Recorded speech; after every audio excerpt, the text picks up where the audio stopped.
What's up? What's up, Raza? What's going down, Brown? Are we live?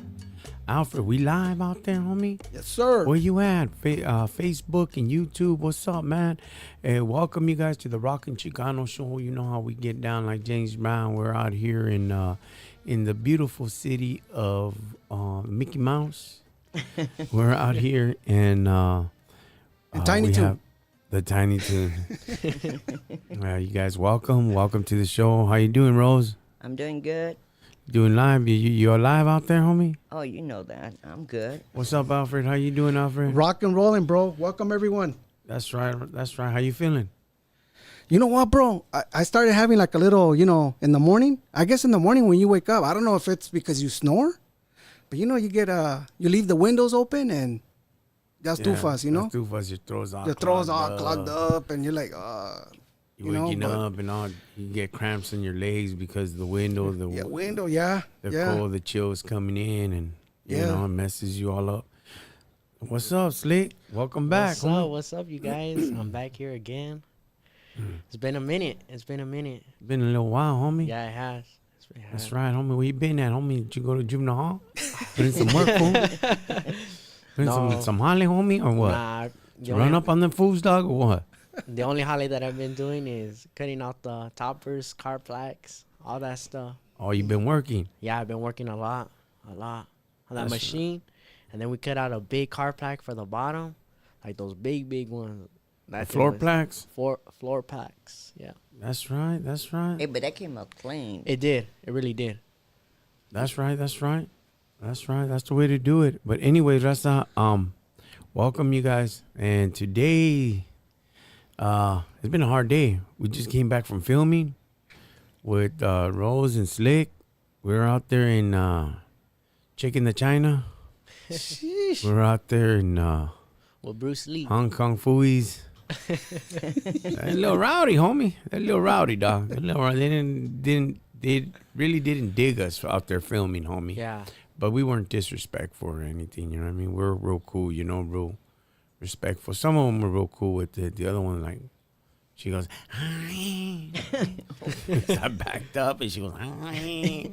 She was mad. I was like, and I could hear talking to the other hind, and their stuff and the way they talk, and not making fun of them, but we weren't really welcome there. But some of them got to let us film in there, Right. And we got to make film for the reels and a little history in there, that's part of Los Angeles, Chinatown, I could say it here, then the reel. For those that don't know, they're builders, homie. Chinese people are builders, bro. And back in the days when they were about to build the railroad track, they said, the Gabachos said, hey, if they're willing to make that China wall, which they did, they're able to make the railroad track from the East Coast to the West Coast, And there's a Chinatown up in San Francisco, and of course they brought them down to do the mines and the railroad track system. Unfortunately, things happen.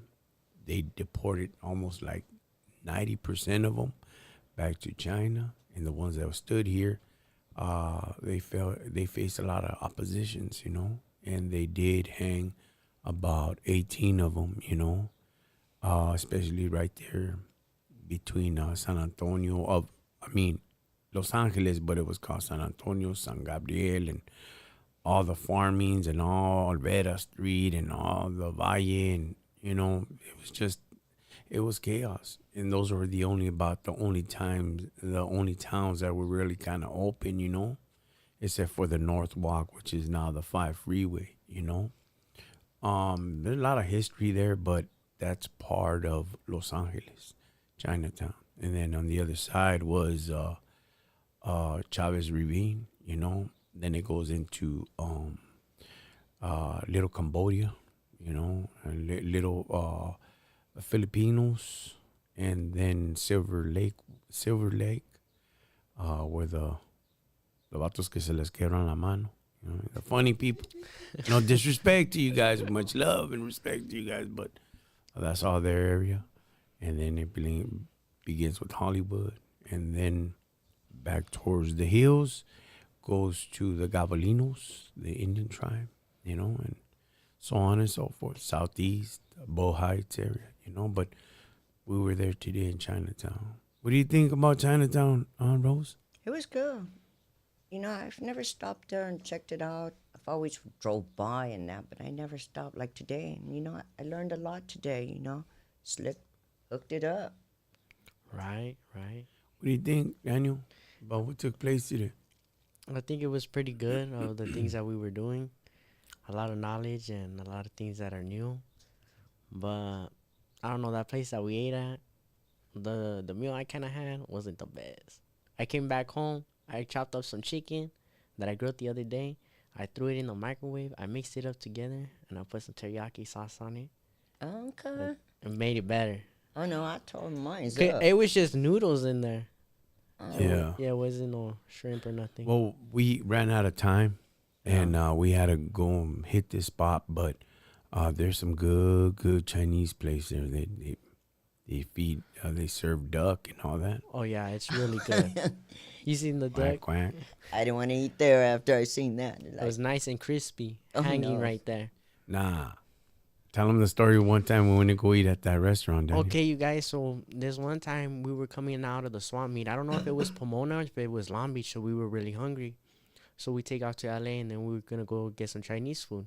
And we knew this spot because we went there the day before. No, not the day before, but a couple days before. So we go there. We're ready. We're walking in. And this fool has his whole patas right there on top on the counter right there. And we're like, oh, nah. Scratching it. Straight scratching it. Yeah, it was crazy. Yeah, that was a Chinese food, dog. And he was like a chef, And then all of a sudden he goes back into his shift. And we're like, oh, hell no. About the scratching his patas right there. Yeah, so we end up going to this one all the way at the end in the corner, and it tastes better. But Yeah. it's way cleaner. Yeah, way cleaner, nicer. And yeah, Chinese are cooking it. Yeah, not the Mexicans. Not the Mexicans. Yeah, it's a pretty good place, A lot of events happen there, you know what I mean? I know that Barrio Boogie was established there in Chinatown, and they got some good clubs, good environment, and events there all the time. It's pretty good, you know what I mean? It's right on the other side of the freeway of Dodger Stadium, But their food is good, their food is great, but all in all, we had a good time there, huh? I Yeah. did. I we liked did. my food. What was it? Teriyaki pork chops, Yeah. steamed rice. That Did was you good. try the soup? No, No? it's too watered. I don't know. That's good for you, homie. Yeah. Need some hair in your chest, homie. Oh, okay. You know what we do have to try is we got to do a film at an Indian restaurant. Oh, A good one. That's a Oh. good idea. That Oh, food is yeah. spicy. it's good. It's good. It's good, but my dad gets heart pain off of it. What is I get heartburn, homie. Heartburn, I there gotta we get go. it. mustard? Yeah. But today, last couple weeks, I've been cutting back on food, and I've been starving, homie. God damn, homie, I'm grumpy. I'm like, where's on the way back, on the way down here, I was, we driving the paddy wagon, the van, you know what I mean? Vida loca. They look at it all crazy. They look at me, just The creeper. the creeper, and I'm just like looking and mad dogging, and I slapped Rose's leg. She's like, "What happened? What's going on?" Because I don't have no music, because it doesn't work, and all you hear is the 4x4 tires. I was like, man, I'm hungry, fool. That's how he was complaining. He wanted some food. Yeah. But So he's been looking better. He's been losing weight, and he's going to get to that size. I promised myself, Alfred, that I need to get to my size by November for my birthday. That's going to be my birthday gift to me, dog. I got to get back in shape like the way I was. You know what I mean? And just solid 185, 200 pounds. I'm a solid muscle. Your dog. muscle, yeah. Pero who knows? I'm going to keep on doing it. I've just been crash dining. Man. So I've been grumpy. I've been tripping. You know what I mean? I go to the refrigerator. I open it up, and I'm like, I'm going to eat that, and I'm going to eat this, and nobody's going to stop me. Then I close it, and I just turn around and grab a cup of water. Like, come at you, man. And I get back up. As soon as I do the editing on the phone, I get back up. Maybe I could eat some pretzels or some chips. I'll be all right. Nah, I can't do that neither. I go sit back down. I swear, Alfred, I probably hit that refrigerator like 5 times and I don't get nothing. You know what? The toughest things is the first month, I believe. When you get into that diet, the first month is the one that you're going to be like, man, like nobody recognizes you. You're like the grumpy old man. You kind of have to stay, by yourself, secluded for, a couple days. But then after that, after the first month, you'll be doing good. We'll be all right, homie. The good thing is I'm able to hit the weight. I was hitting what? How much we say, Daniel? 4 plates. 4 plates and Is that what? 25s on the side. And That's Yeah. 200? 260? It's around somewhere. 5 right times 45. Man. And then the 50s. Hitting that for almost like 30 minutes. Golly, You bro. know? And one thing for sure, dog, like when you're big like this, you can hit the weight. Yeah.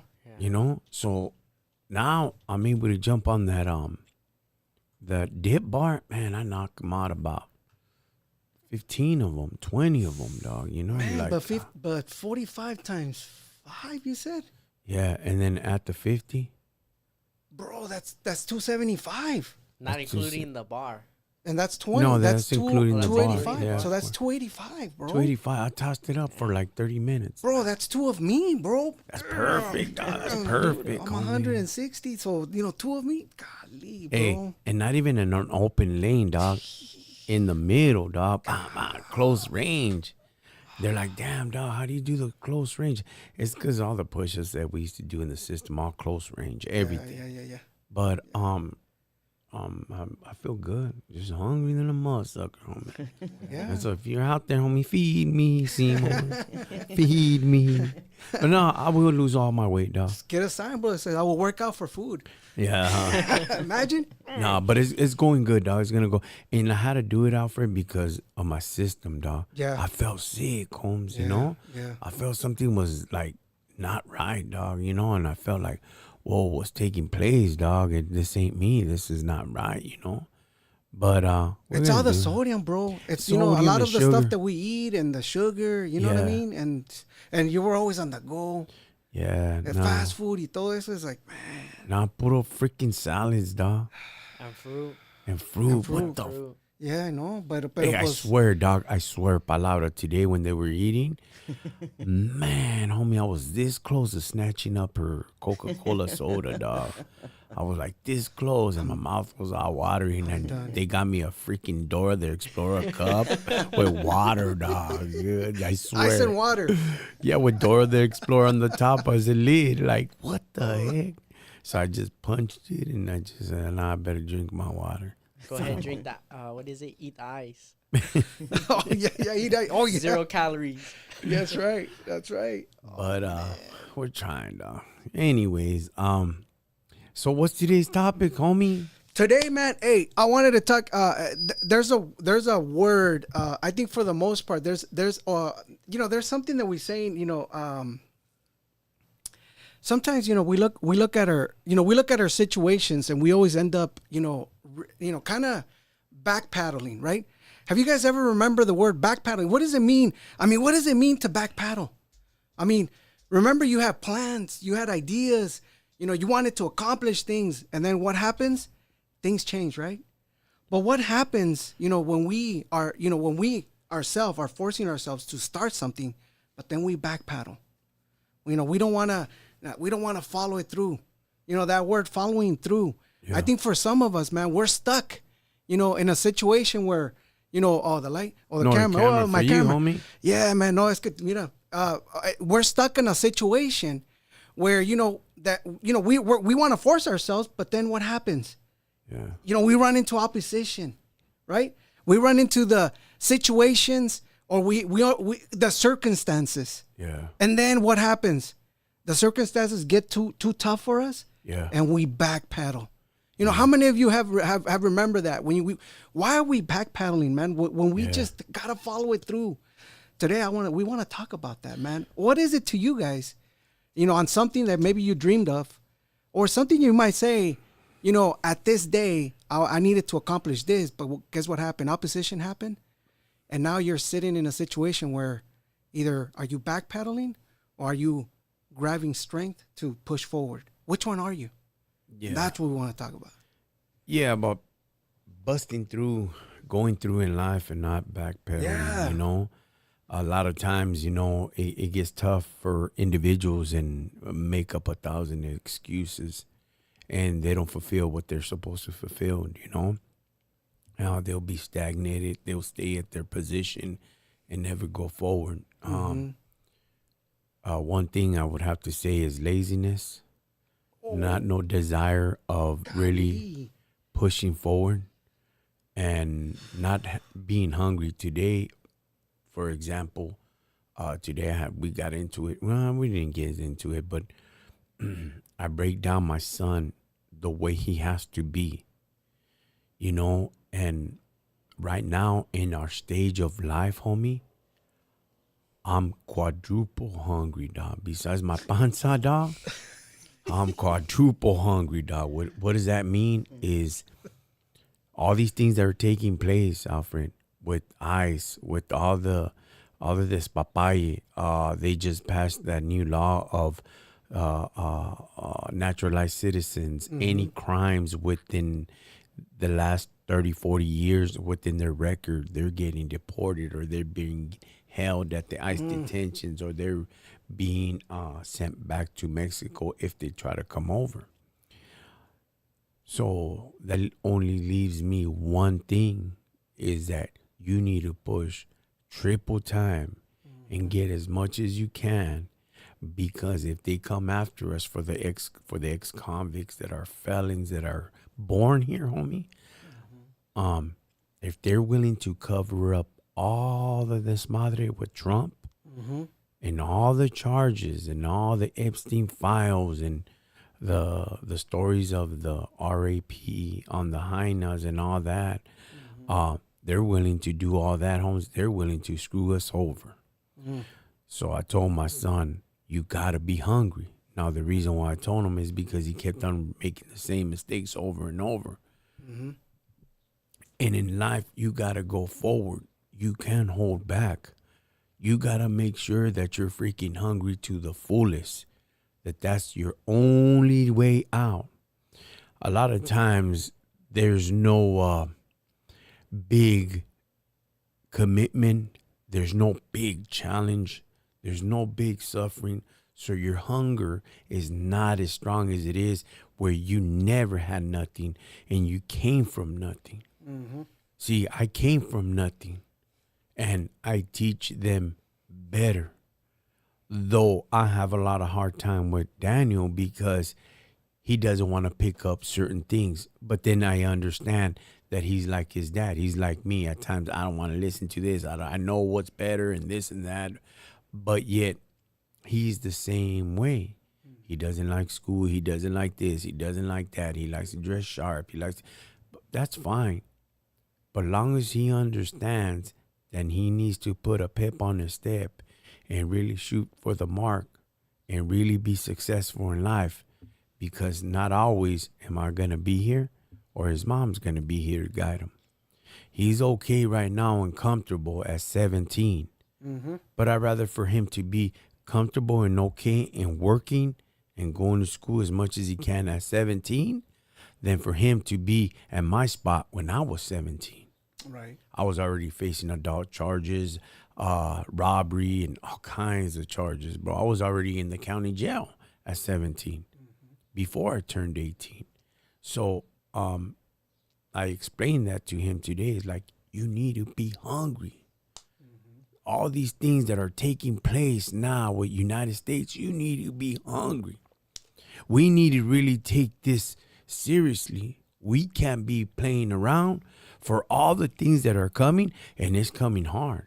Yeah. They say first they came for the immigrants. Now they're gonna come out for the ones that got naturalized. You know, and you might think I'm not being serious, or you might not take it serious. I take it serious as a heart attack because they done it twice already. Now they're gonna do it for the third time. Then you sit back and think, Alfred. Why did they have the real California ID? Why did they have they had this thing planned way before. Right when they were going to push out all these judges, all these Republicans were going to come in and we're going to face it and force it this way. And we're going to fire everybody and we're going to ship everybody out. No court process. We don't care about the kids. That's hate, homie. They were prepared to do all this. They had this agenda ready. Though a lot of people that are running up for president. No, I promise this, I promise that. Nah, this fool took it above and beyond. So I explained to my son, you better be ready. You need to be hungry. Nothing should stop you. You got to be hungry like if you never had anything. So what if you haven't? Visualize that you didn't. And pursue the things that you need to pursue with your whole heart. Not half step, not 30%, not 40%, 100%. And be serious about everything in front of you in life. If it's finances that you need to get, hey, understand that you're not self-seeking. You have guidance from the Lord, but are you doing it?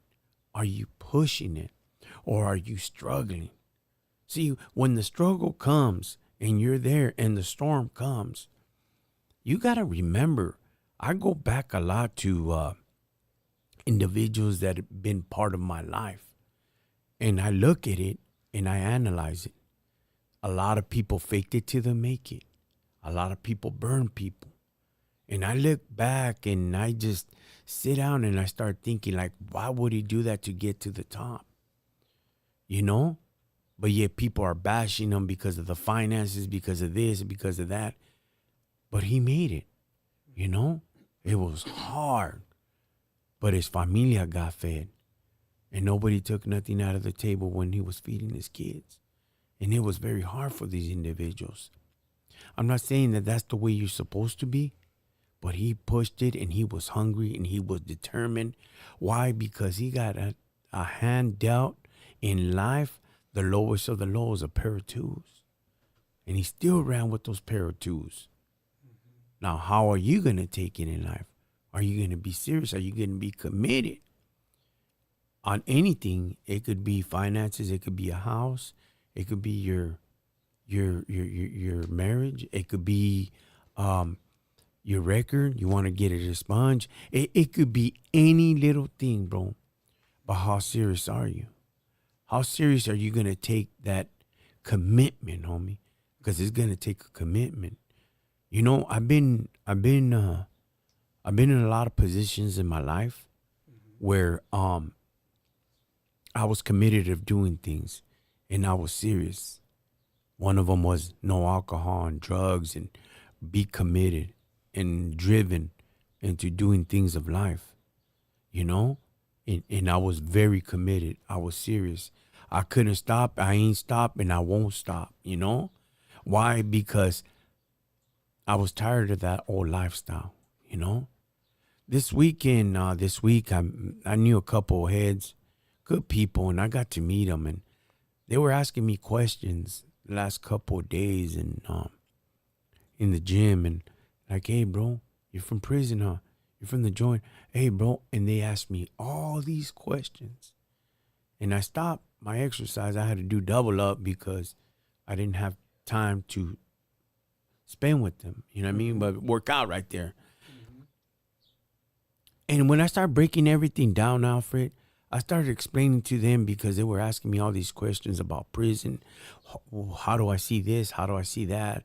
How do I see the commitment when you're in prison and the guy is and everything? And I broke everything down. And they would laugh and they were like, damn, this guy's for reals. I said, you know what, homie? I'm going to be honest with you. Nobody put a gun to my head to go to prison, homie. I went and go ahead and did it my way. You know, now the reason why this conversation came out to be is because the subject of my homeboy, there's a documentary of my homeboy about the shoe and about the system and how they fought and this and that. I'm not bashing the system. I'm not bashing about the hunger strike and how one individual had to pass away. I'm not bashing that. They had to do what they had to do. But at the same token, they still had an option. And what does that mean, homie? They still have a life that they could make a certain decisions. Because a lot of them were there incarcerated for very harsh crimes. Some of them for murder and all that. Some of their familias never got to come out, homie. Never got to live. And the way the system is set up for us to fail, you know? But yet these brothers, they made all this highly, and thank God that it went through, and, you know. So I'm not really bashing none of that. But see, here's my point, dog. Nobody put a gun to their head to go commit and do the crime. If it's incarceration and that's the way the ball bounced, hey, that's the way the ball bounced. It's up to you how you're going to deal with it. Now, if you know the rules and regulations of the prison, you don't question it. We just go do it. The system is so corrupt. But wait a minute. Is the system corrupt or you're corrupt? When you become and understand and you become a better person, then you understand that the system is corrupt. It's made for them to fail. Now, who's corrupt? Him or the system? Both of them are. Both of them are, homie. Now, we can't sit there and point fingers. Oh, he, that.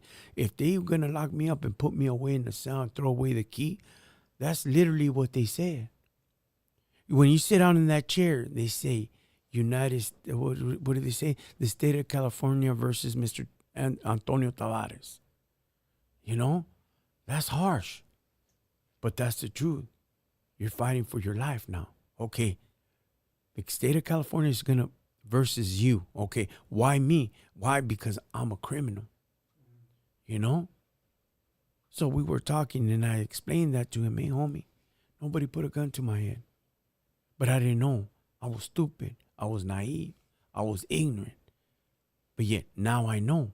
Now I see it. Now I understand that the system is not there for me to become successful. It's not there to help me.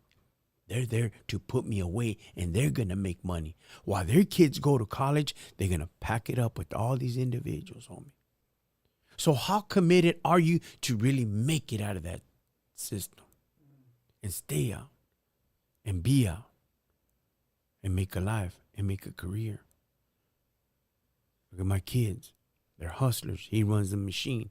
He runs the warehouse. I don't. I'm hardly ever there. But yet, I was committed to make a life. And when I was breaking all these things down, you know, they would just like trip out, you know, on all the stories and my thoughts and theories. So what do you think about this, homie? What do you think about the organizations? What do you think about that? I want to be honest with you. And I start breaking things down to them. We go in there, we got to follow rules. No ifs, ands, and about. As you go in as a soldier, you get carried out as a soldier. If you end up in a body bag, then that's your destiny. If you end up in the gurney, that's on you. But you don't walk out with no gurney like that. You walk out like a man, like a soldier. If you're dying, let them drag you out. I know the rules and regulations. I knew the game when I was committed to do the crime. And nothing stopped me, homie. Nobody was able to stop me. I didn't know my problems and issues that I was heading to. But yet, I was committed to do it. And as I was committed to go inside into the system and go prove myself, I was 3 times more committed to come out and stay out. But it was up to me. How hungry was I to not go out and party? How hungry was I not to go out there and throw bolo, go to the motels and sling dope and do all this? I would stay in church and shut the heck up, and on my parole clothes, I didn't have no clothes, and I would just sit there in a facility in a church. See, because I was committed not to go back to the calles. I was committed not to step outside that boundary. Now I could step on it. Now I could go to a bar now. I don't crave the alcohol. I don't crave the frajo. I don't. Only thing I crave at times when it's hot, I want to taste some michelada. It's okay, you know what I mean? Oh, you could drink it. No, it's not okay. I'll end up back in prison. See, I got a commitment. I got to stick to my commitment, you know? But I know what I got to lose. I got a business. I got a career. I got a big overhead. I got my kids, their future. We got Rose. We got everybody. I know the commitment. And I don't want to lose that. Is life easy? No, heck no, homie. It's very hard. But see, I'm determined. I'm driven. Self-driven. Godly driven in my mind, in my heart, in my spirit. Do I trip? Damn skippy, homie. Though I don't want to do the things that I get caught, but yet I get caught doing them, dog. That's what Paul said. Paul said that. Didn't he say that? Yep. That means he was in sin at times. Yeah. And he knew it, you know? But nothing stops me from going forward. I can't step back. See, I can't turn around and go kick it at a bonfire with the homies. I'll stay there for a kick, what? How long are we there for? 15, 20 minutes, Daniel? Yeah, until we're He's gone. there, and then we're gone. Vámonos. I can't kick it in a long time with the homies because then it entertains the mind. It entertains the feelings and the emotions of who came, who, what, when, where. Then next thing you know, that pride and that machismo comes in. See, when there's hard times, you know,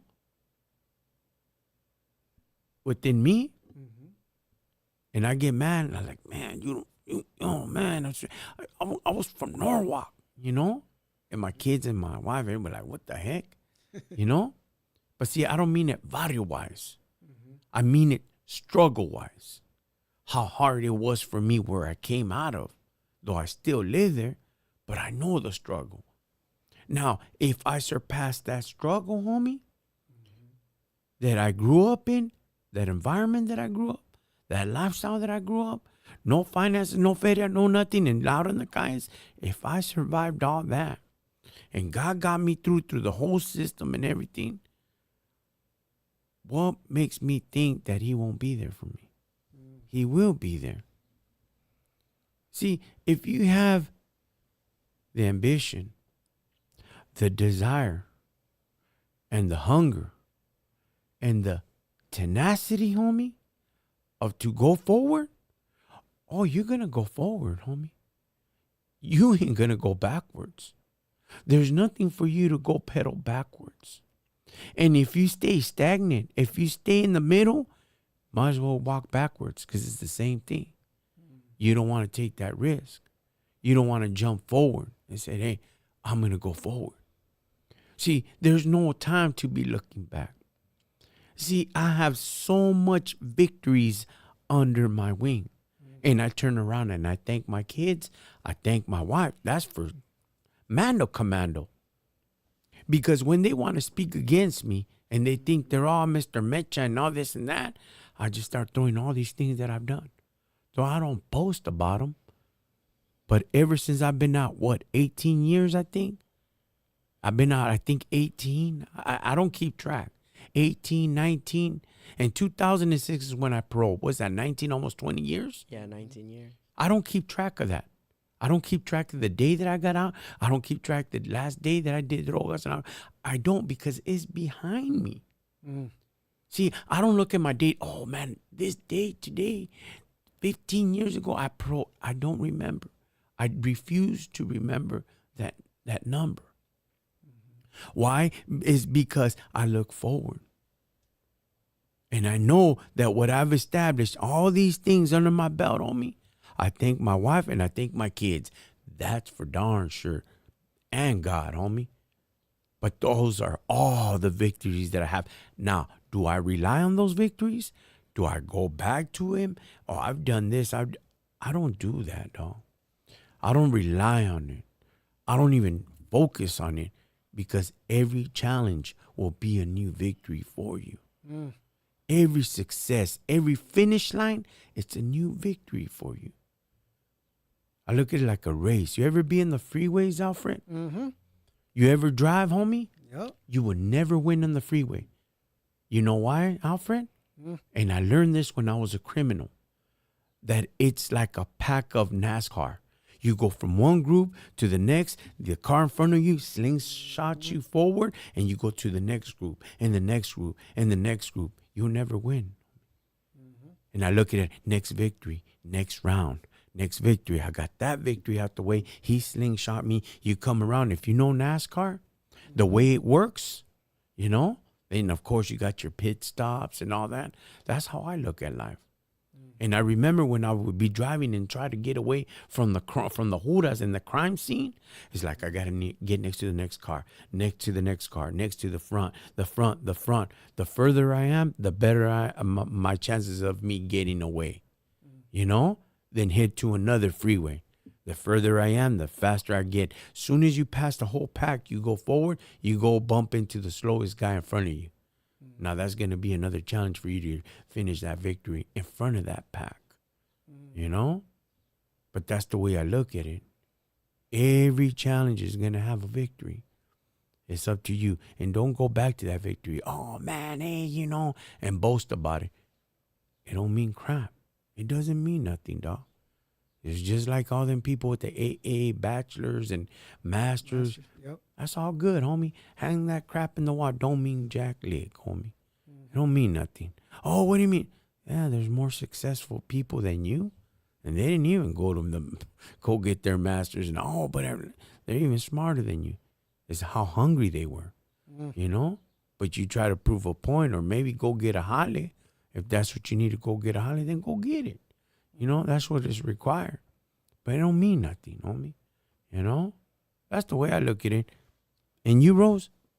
I mean, what you're saying it's true. You know, you always want to go forward and push what you can. I mean, I don't know. You made sense what you're saying. That's true, right? Right, you're right. It's true. What do you think, Chicken Head? I think you're true. A lot of people get discouraged and they start pushing back when times get tough. But, I mean, you got to just keep pushing. You got to keep pushing. But that's what makes you stronger, too, you know, because you know you can do it, and you're going to keep pushing forward and that. It's more stripes under your belt, Yes. more accomplishments. Yeah, that's right. More commitments, more accomplishments, do it, homie. Don't rank out, homie. Don't be a ranker, dog. Don't cheese out. Don't PC up on us, dog. Don't PC tanto pedo, homie, in the shoe and then go PC up. Man, come on, Right. dog. That's the way I look at it in life, homie. You came this far and you want to throw in the towel. Please, dog. You know, don't do that. Don't be all chaval on us, homie. Don't be chaval on yourself, dog. You know, you go forward. Be successful in the things that you need to go do, homie. You know, if it's family, family. If it's getting a house, get a house. If it's a business, go get a business, homie. If you want a better position in your holly, then go get a better position in your holly. Speak up, do. Right. And do everything like if God's looking at you, homie. You know? Do everything. Do all the hollies. So what if it's extra? So what? Oh, I work this, I work that. So it don't matter nothing, homie. Go do it. Oh, they don't appreciate me. They ain't gonna appreciate you, homie. So what? You know? Who cares? Go do it, homie. Oh man, I work too. Go do your holly. Then when you go do your holly, then open up your own business. And then when you open up your own business, then you could use those same complaints, and use them against yourself. And let's see how stupid you're gonna look. It's true, you know. It's true. Like all the whining and complaining and all that. Now that you're a boss, like, you way. Talk now, fool. You know. I have my conversations there in the office. You know, and like, man, this sucks, man. You know. Where's the union when you need it, you know? Yeah, And I'm the boss. And we're the boss. Where's the union when you need it? That ain't right. We worked so many hours and Charlie, we got to go to Holly at 2 a.m. Nah, that's not right.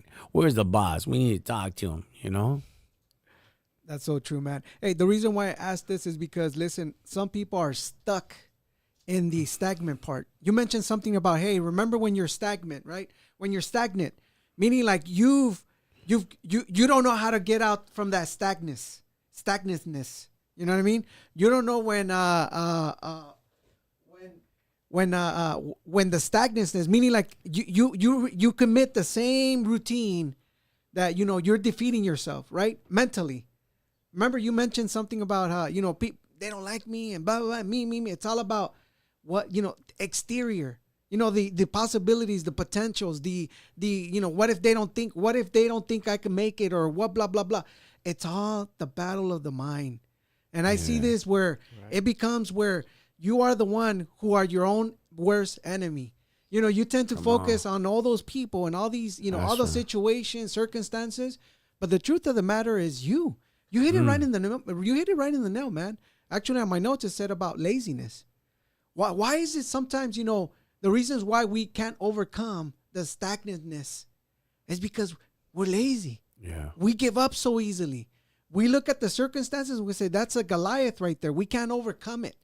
But at the end of the day, that Goliath right there is yourself. That's the guy that just talks down on you and tells you how inconveniently you can make it. But you know what? The truth is, you just said it. You gotta trust yourself. You gotta know who you are.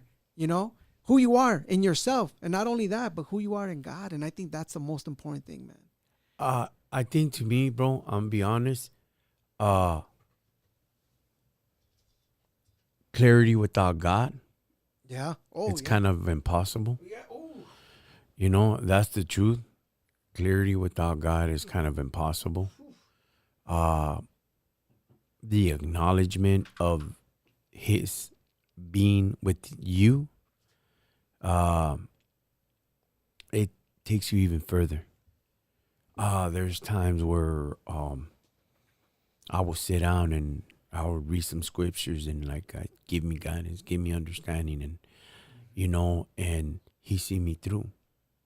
There's also been times when me and Maria, we've been fighting and we've had our big fights. I mean, the kids seen it, and reasons of both of us that led us to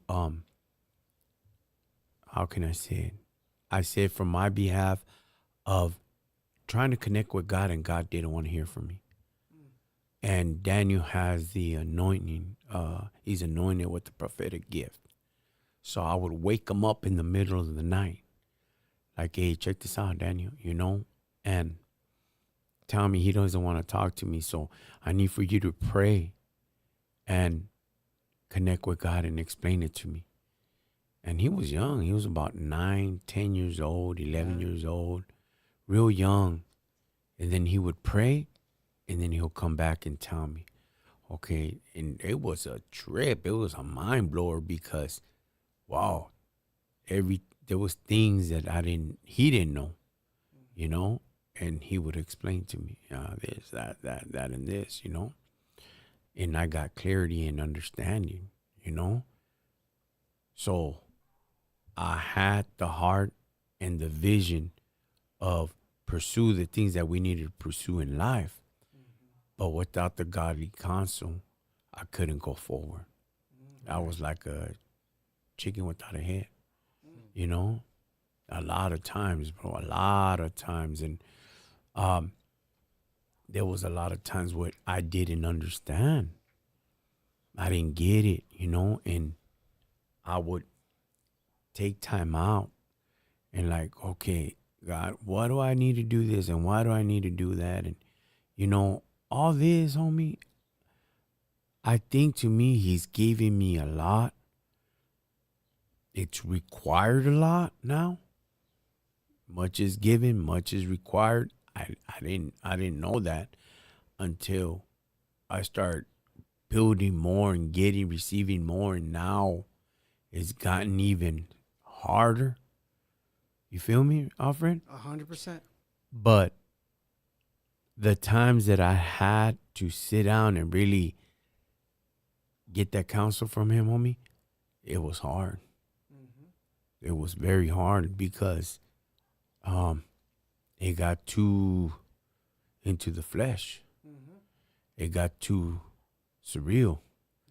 Like, oh, what's taking place or what, and these events and the business and these people that and this people this. And,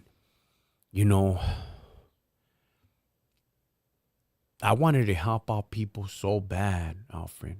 Bad, homie. Bad, Alfred. You have no clue. One day I sat in front of my house and I just said, God, I want to help out people. I have a good heart. Why do you make it so hard? Why do you make it hard? If you made everything, why didn't you make it so hard? I mean, I want to go out there and do this. And like, you question them about all this. Why is the finances like this? Why are we living like this? Why can't we be better? Why can't we have this? Why can't the whys? That conversation of the whys. You feel me? Yeah. And I said, if you would hook me up, I swear I remember I was in the first step of my house right there it's a green walkway, steps, and Daniel knows, and it's old. It's been there since the 1950s, you know? Real. I said, if you would give me money, just like that, Alfred, if you would give me money, I could handle all the business that I need to, and I ain't got to sit there and keep on asking you for money. And I would help out all the people that came my way. That's everybody's theory. If I won the lottery, you know, just like a pimp. If I was a pimp, I would have a Cadillac. Just throwing that out there, dog. You know, the dream. You feel me? I said, man, I'll take everybody in front of me. And you know what he said, Alfred? You know what he said, homie? He said, how do you expect to do all this with no finances? So that's right. You know, I could do all this, you know what I mean? He goes, if you don't understand investment, you will never understand how the finances will flow and how I keep the rhythm going. You will never understand that. And you will never have money. And you will always beg for the finances. Once you understand it, how it flows and how it goes, then you're able to take it off the top and give. But let the process go. And you got to have faith. Then I understood it. It wasn't the love of money that I was asking or I was seeking, the love of money. No, if you don't understand the meaning of finances, the meaning of running a business and all that, then you'll never understand it. Because all you're going to do is just dump it in there and go back and go pray for me for finances. Why don't you go get your hustle on and keep on praying, and I'll open up more doors for you. Then you'll know where to invest and where not to invest. But if I just give you everything, we're just going to invest here, no, I don't want you like that. And I also think too that if you were to have that you wouldn't pray to him as much. You wouldn't favor him as much, and it would only be something when you needed something. You would only pray just to receive. You wouldn't pray to constantly because you need it. So that's the truth, what he said. Then I asked him, if you got this, if you got that, why haven't you dealt with me in this path? And he says, if I would take that from you, like my son said, then you would think that you're perfect and you would never seek my counsel again. Smart. Yeah, homie. That's so true. because a lot of people, once they make it, they forget. So Just like the raza. They make it Yeah. out of the barrio, never turn back. A rato, vato. Mm-hmm. You know, when they sell the toppers, oh, you still live there, homie? Oh, my barrio such and such. You still live there? Oh, hell no. You know, like, wait a minute.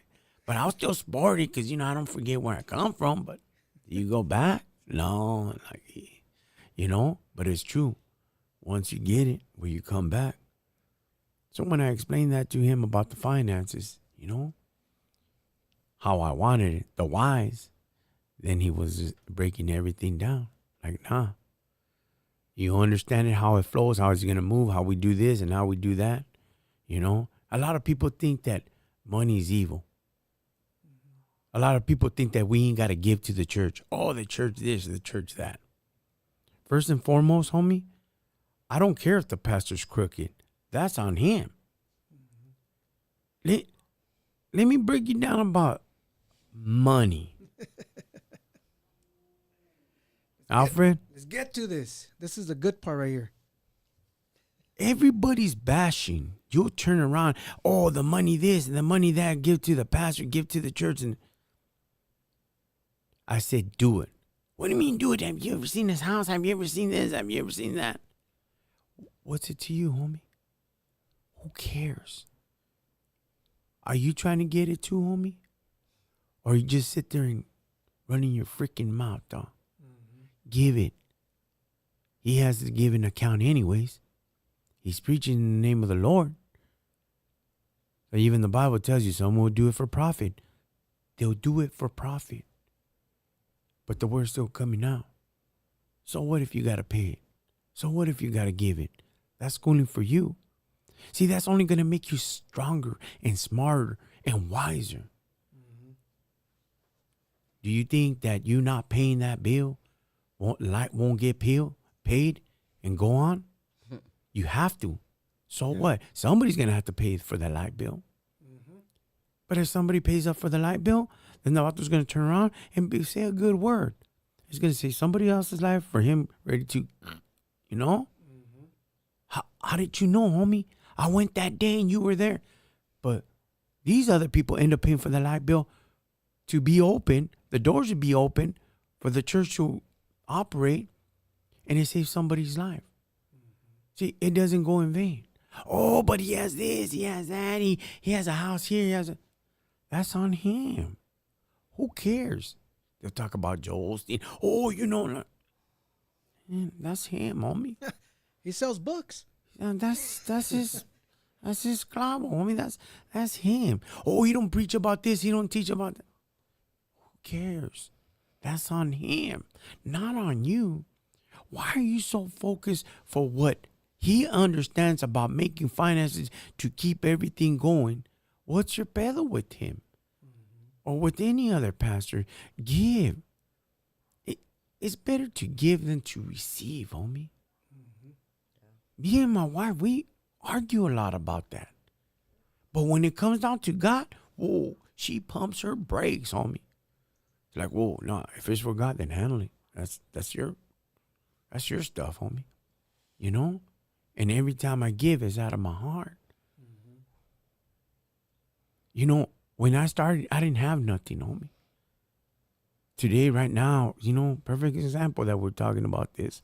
I go get my coffee. I don't know, I was down, you know, and the vato, the cash register, had a big old afro, all curly hair, and the vato behind me had a mohawk.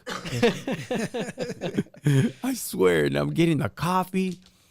How you feeling, sir? I'm feeling just as great as your hairdo, homie. And he starts laughing, and the guy behind me starts laughing, and I turn around, and he has a mohawk. You're like, oh, jeez. I said, oh, man.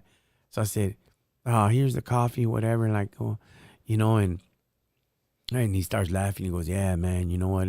I've had long hair, you know, and like, all right, that's cool. And I put the lid in the coffee, and I said, I'll walk away. But I turned around, and I seen the guy with the mohawk paying ones and quarters and pennies, you know. And I come back outside, and I said, here. I threw him a bill. I said, here, homie, you know. No, I asked him, hey, how much did you put? He goes, oh, such and such. And it was only a few bucks. Here's a few more bucks, homie. And I gave it to him. You know, it's the thought, homie. It's not how much you give it, it's the thought. I said, here, put this on top of that, homie. He goes, oh, thank you, homie. Hey, thank you. But she caught it. Rose caught it. And I wasn't about boasting about it, but I'm using that as a testimony. So it's always better to give than to receive. Yeah, you bless somebody. You know, you know, it's a trip because we work with Rose, and Rose got more haters than me. I thought I had haters. She got nasty haters. She on Daniel. Yeah, She got nasty haters. But they just judge her from the outside. That's right. But she's a giver, homie. This kind of gives, dog. If it's a pork chop, she's busting that sucker in half. I ain't even tripping. Take it all. You know? Yeah. She doesn't hesitate. She doesn't hold back. Whatever she got is for everybody. It don't matter. You know, and that's one thing that I love about her because she's not closed-minded like that. She's a giver. And you know what makes her a giver, homie?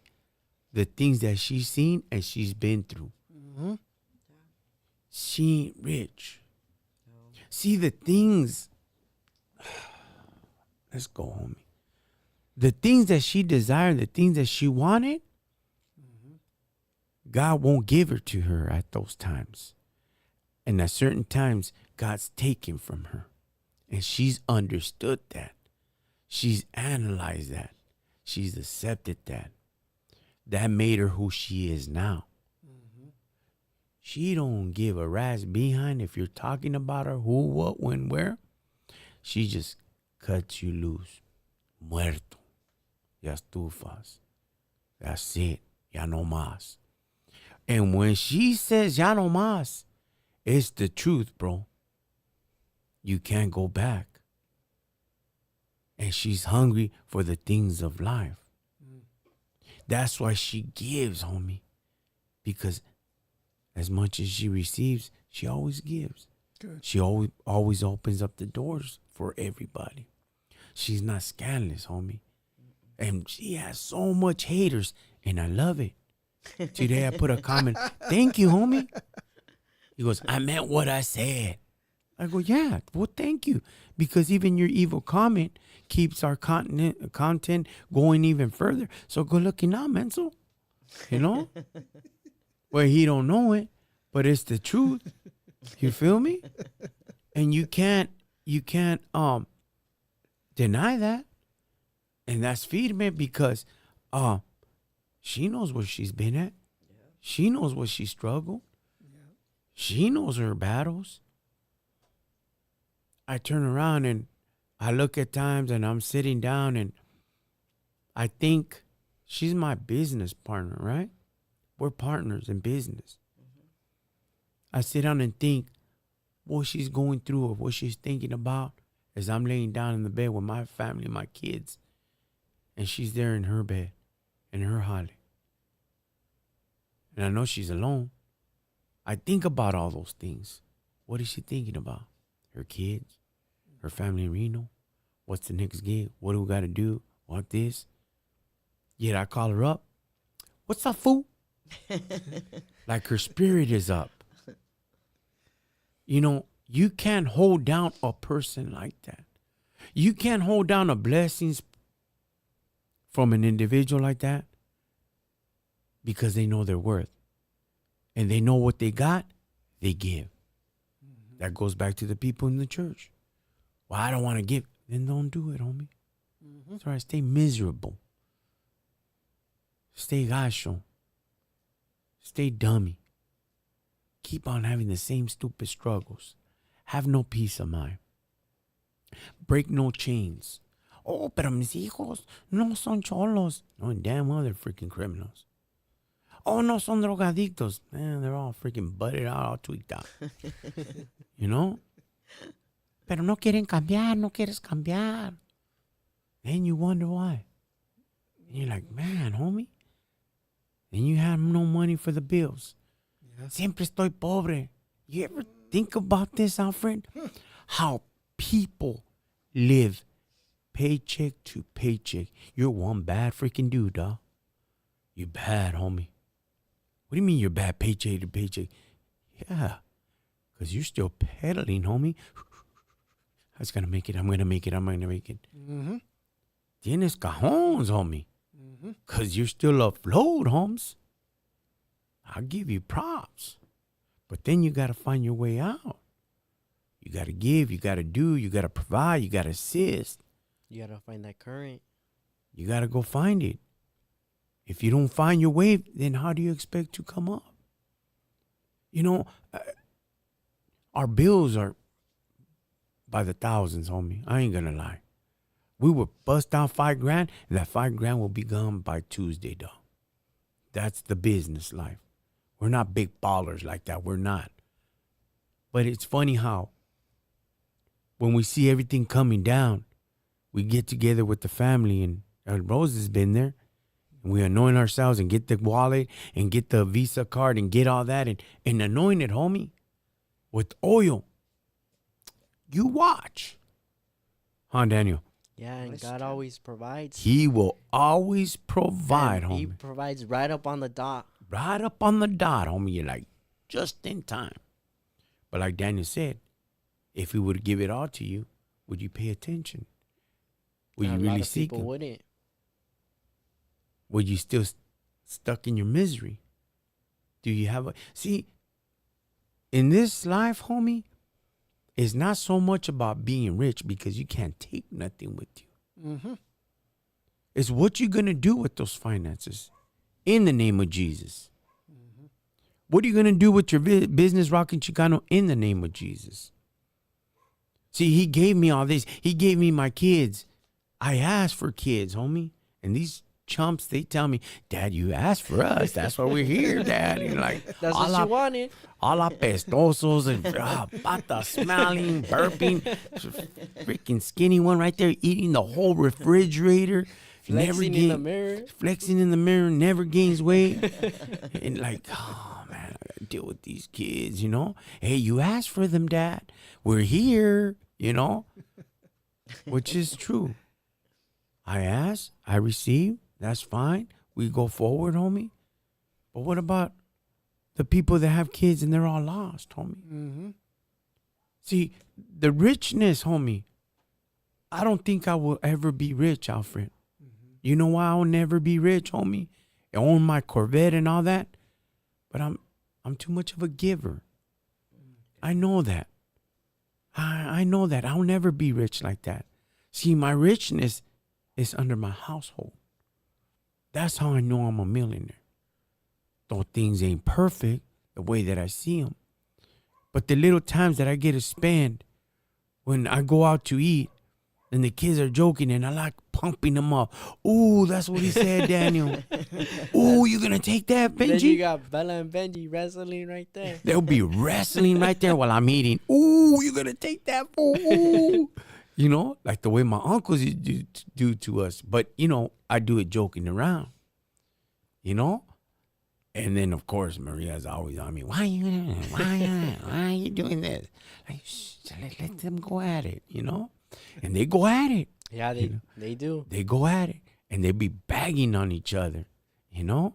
And I'll be just right there eating, checking them out. Acho, you know? Like entertainment. But that's my richness. And you're happy. And I'm happy. I'm a millionaire like that, you know? But I never forget that he gave me all that. So what are you going to do in the name of Jesus? See, one thing, Alfred, that I'm fearful, homie, is when I die, dog, when I go up to judgment, I don't care what anybody says, dog. I don't care what you say. If you're atheist, more power to you, homie. It's all feed me, dog. You know? That's all good, dog. I don't hate you. I love you if you're atheist, homie. Because I'm not here to judge you. But I do know. Well, how do you know? Because I've died before. Okay? I've overdosed before.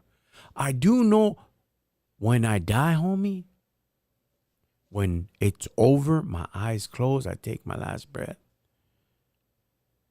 The words I don't want to hear is, what is it that you did with my son's name? Mm-hmm. If I gave you all this, and then the other words come, get away from me, you know? So when he asks me, what did you do with my son's name? I gave you my son. Hey, God, you know what I mean? I'm going to spit the best game there is, homie, you know? Because he already knows whether I'm lying or not. Like, hey, I did this, I did that, everything. I gave you credit. It's all you. It's all you. The family, everything is all you. You know? If I end up broke or whatever, then that's fine. That's. I always gave you the credit. And if I become rich or whatever, we make it big, I always give you the credit. Rockin Chicano was established when the church did us wrong. Of course that name belongs to him. It was given to me when one of my uncles that has died. You know? I feel bad at times, and then at times I don't. I believe he has some income coming. But then his consequences came time to pay the piper. And I got to respect that. You know? And I step back. He's deceased now. We go forward, and that name goes forward. It all established through a business, this business was established through a ministry. So I give everything to him, homie, you know? Is you thinking about all that, dog, you know? That's deep. It was just hard, homie. It was very, very hard, but everything I have is his. Everything, homie. Everything that I have is God. I'm tired of asking him to move me out of the barrio. I don't ask that no more. I'm there. If it's my permanent place, I told my kids, bury me here at Little Lake Park area. That's the cemetery there, because obviously he doesn't want me to leave, you know? And I ain't going to leave, you know, till my time is up. But everything I have is because of him. Everything we do is because we push because of him. And I have faith that everything that I've done is because of him, and he's going to see me through. Giving, doing, providing, assisting, you know, I'm going to give everything that I can so I could keep those blessings coming. I don't understand a lot when it comes down to be a good dad. I be the best dad that I can. I know I'm not the perfect father. I have no clue, but I have an understanding what I lacked in, so I provided to my kids. One thing for sure, the kids will always say, I was an excellent dad, but I was a horrible husband. And that's the truth. I never got to see the role model of the husband and the wife, but I got to see of growing up without it. So without it, I like this, I like that, so I got to provide to my kids. As the husband part, I've been a horrible husband. You know, I'll take the credit for everything. I'll take the whole rap for everything on me. A lot of times people will ask, you know, hey, man, you know, we don't see your wife. Well, I ask her, but I'm not going to be the one pushing. I'm not the one to, you know what I mean, lovey-dovey and all this and that. The kids know that. They seen the fights. They seen the arguments. But as long as I do what I need to do under that household, hey, I'm winning, I think, homie. I don't think, I know I'm winning, and I got to pursue it. Because if I don't pursue it, homie, then what? The whole house falls down? There's no head. If the head is gone, chopped off, what? Everything goes down? The kids looked as the role model as the mom. She's the head of household now. She has to put everything down. A woman can't raise kids like that. Oh, I've done it like that. Well, there's going to be issues there. Trust me. Oh, my kids came out perfect. Okay. They still needed their father. That's so true. You know, they still needed the father. Because They can't raise to raise a kid. Yeah, you can't raise men. A woman can't raise a man. Nope. You can't. You know, just like a man can't raise a daughter.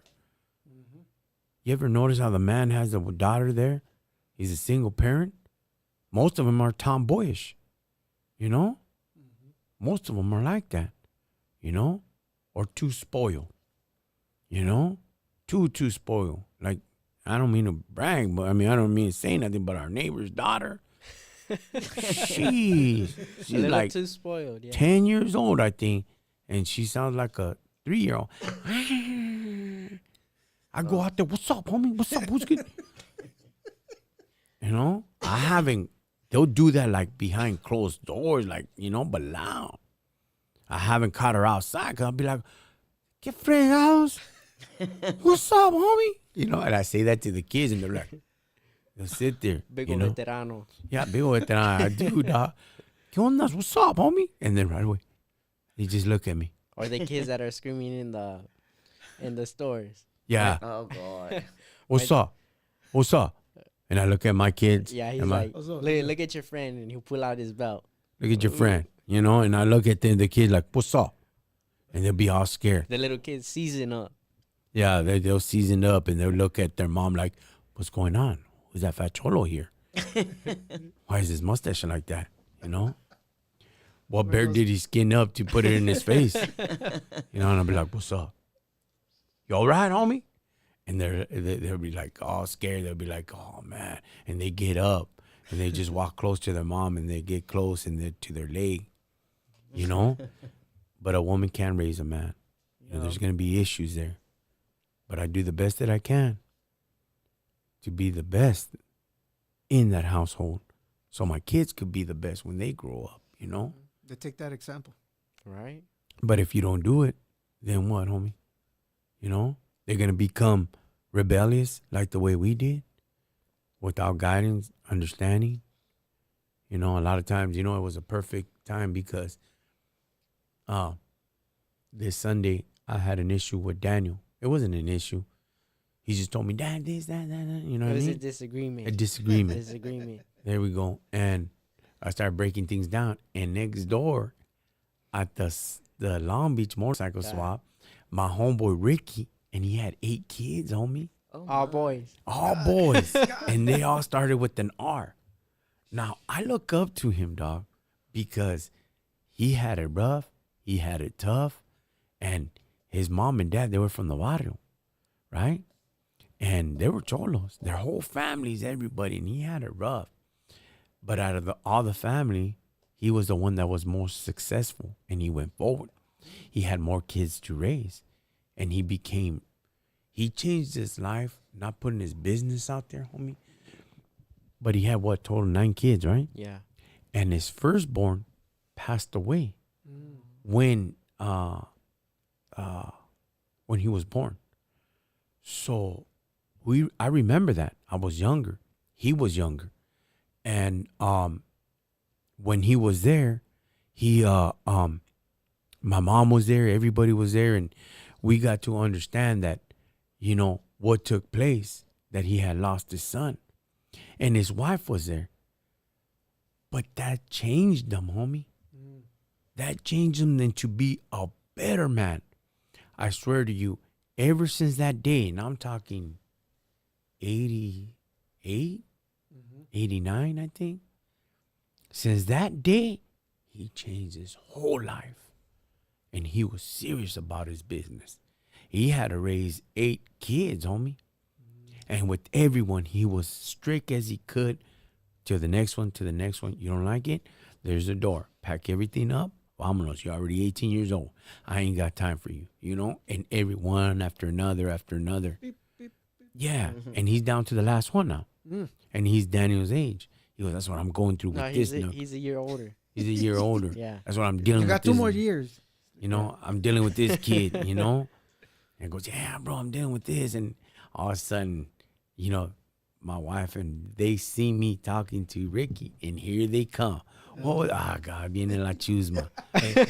No, I was right behind you when you were already walking, so I Yeah. came at the same time. So the wife was there because she never goes. Right. And we're like, oh, perfect time for this conversation. Because everybody's there. Everybody's there. Everybody's there. Good. And we were just talking about how he raised them, and I explained that to him. I go, Ricky, let me ask you a question, homie. I go, were you hard? He goes, yeah. Are your kids drug addicts? He goes, no.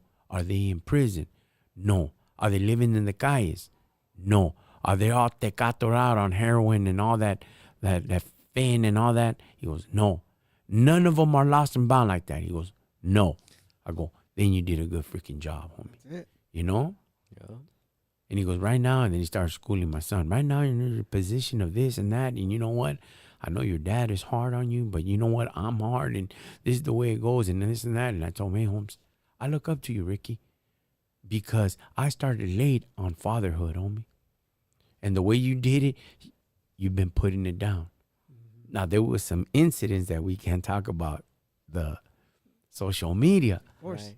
that it was like, wow, he did that. Yeah, He came in front of my pad, disrespected me after I kicked him out, and he revved the engine and he peeled down. RPMs were up, and I did something. Well, I can't explain what he did, you know, but he did it, you know, and when the son takes off, he's all like, "Oh, my car, my truck, me, am I okay? Am I okay?" You know, asking those questions, you know, Calling up his brother. calling up his brother. Like, why did dad do that? That, you know, but you disrespect my Pat. Now I'm going to really step up, you know, and he had to do what he had to do. At the end of the conversation, when the wife came over and we already gone into the other side and on our side packing up, he goes, "He's hard." Yeah, he is hard, but he was truthful, and he spoke it the way it is. And none of them are homeless. They got businesses. They got their things going on. They have good jobs. Every single one of them has a good job, you know? But he had to put his foot down. I know that I'm hard. I know that. But I want the best for them. I want them to be successful. To add to that, Anthony, I mean, what you're saying is something so crucial and so important, right? Because as you all know, you know, a lot of Latinos or a lot of, you know, people of Mexican descent, you know, we grow up without a dad. You know, either our fathers are no longer with us, right? Because either they're in jail or drugs or even alcohol, right? So for those that we do have a father, you know, we grow up with these pressures, you know, not having somebody to really guide us, leads us, you know, to say the right things, as we say. But it's a lot of pressure for a father. You know what I mean? It's a lot of pressure for a dad to be able to say or to be able to do something that you were never taught to do. You know, like nobody guide you by the hand and say, "Hey, son, you're going to do it this way. It's got to be done this way," right? And for some of you that are listening to, you can relate to exactly what Ricky and Anthony have gone through, or even myself. Yeah. We are not the perfect apples to look at, I'm telling you. But I'm telling you, we are doing the best we can. I hope God would have given us, of course, everybody says, instruction manual. Yes, the Bible. We read it, right? But at the end of the day, when we have to implement it, that's the toughest thing. A tough cookie for a lot of youngsters. You know what? Since we're in that subject, homie, Why don't we? Vida Loca right here with Rosie OG, Triple OG Rosie. Swap me, Rosie.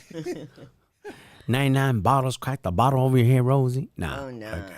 Rosie, you heard the whole story. Yes. How do you look at it as a mother's perspective? Well, like you said, it's hard, you know, when you have boys as a single mom. Well, I can't say single. I mean, well, their dad was always, so yeah, I was by myself raising my 3 kids. I have my 2 boys and that. And it was hard. It was hard because how am I going to teach him to be a man? So I have my brothers, I have my family to help me with my sons because I didn't want to lose them because they wouldn't listen to me. You know, I wanted them to go to school. I wanted a better life for them and that. And being all the time at work because I had to work and that, you know.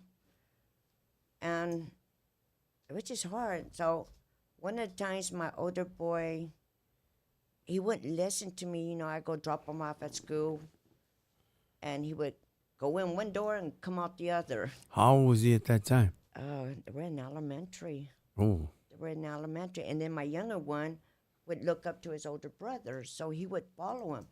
And I didn't know this was going on until the school because I was always at work. Yeah. My daughter was blessed because, you know, she would tell me, oh, her brothers didn't go to school or whatever. And I got a letter and I got a number. You know, they called me and told me they needed to see me at the school. So what they were trying to do is take my kids, put them in the system and that because they thought I wasn't watching my kids and that. It's like, wait a minute, you know, I get up. Rose dispenser. I hate it. Whoa. Pump the brakes, dog. How does that go down, Rose? Like, do they contact you? Does a social worker contact you? No, well, the school, yeah, they got a hold of them and that because I'm thinking my boys are in school.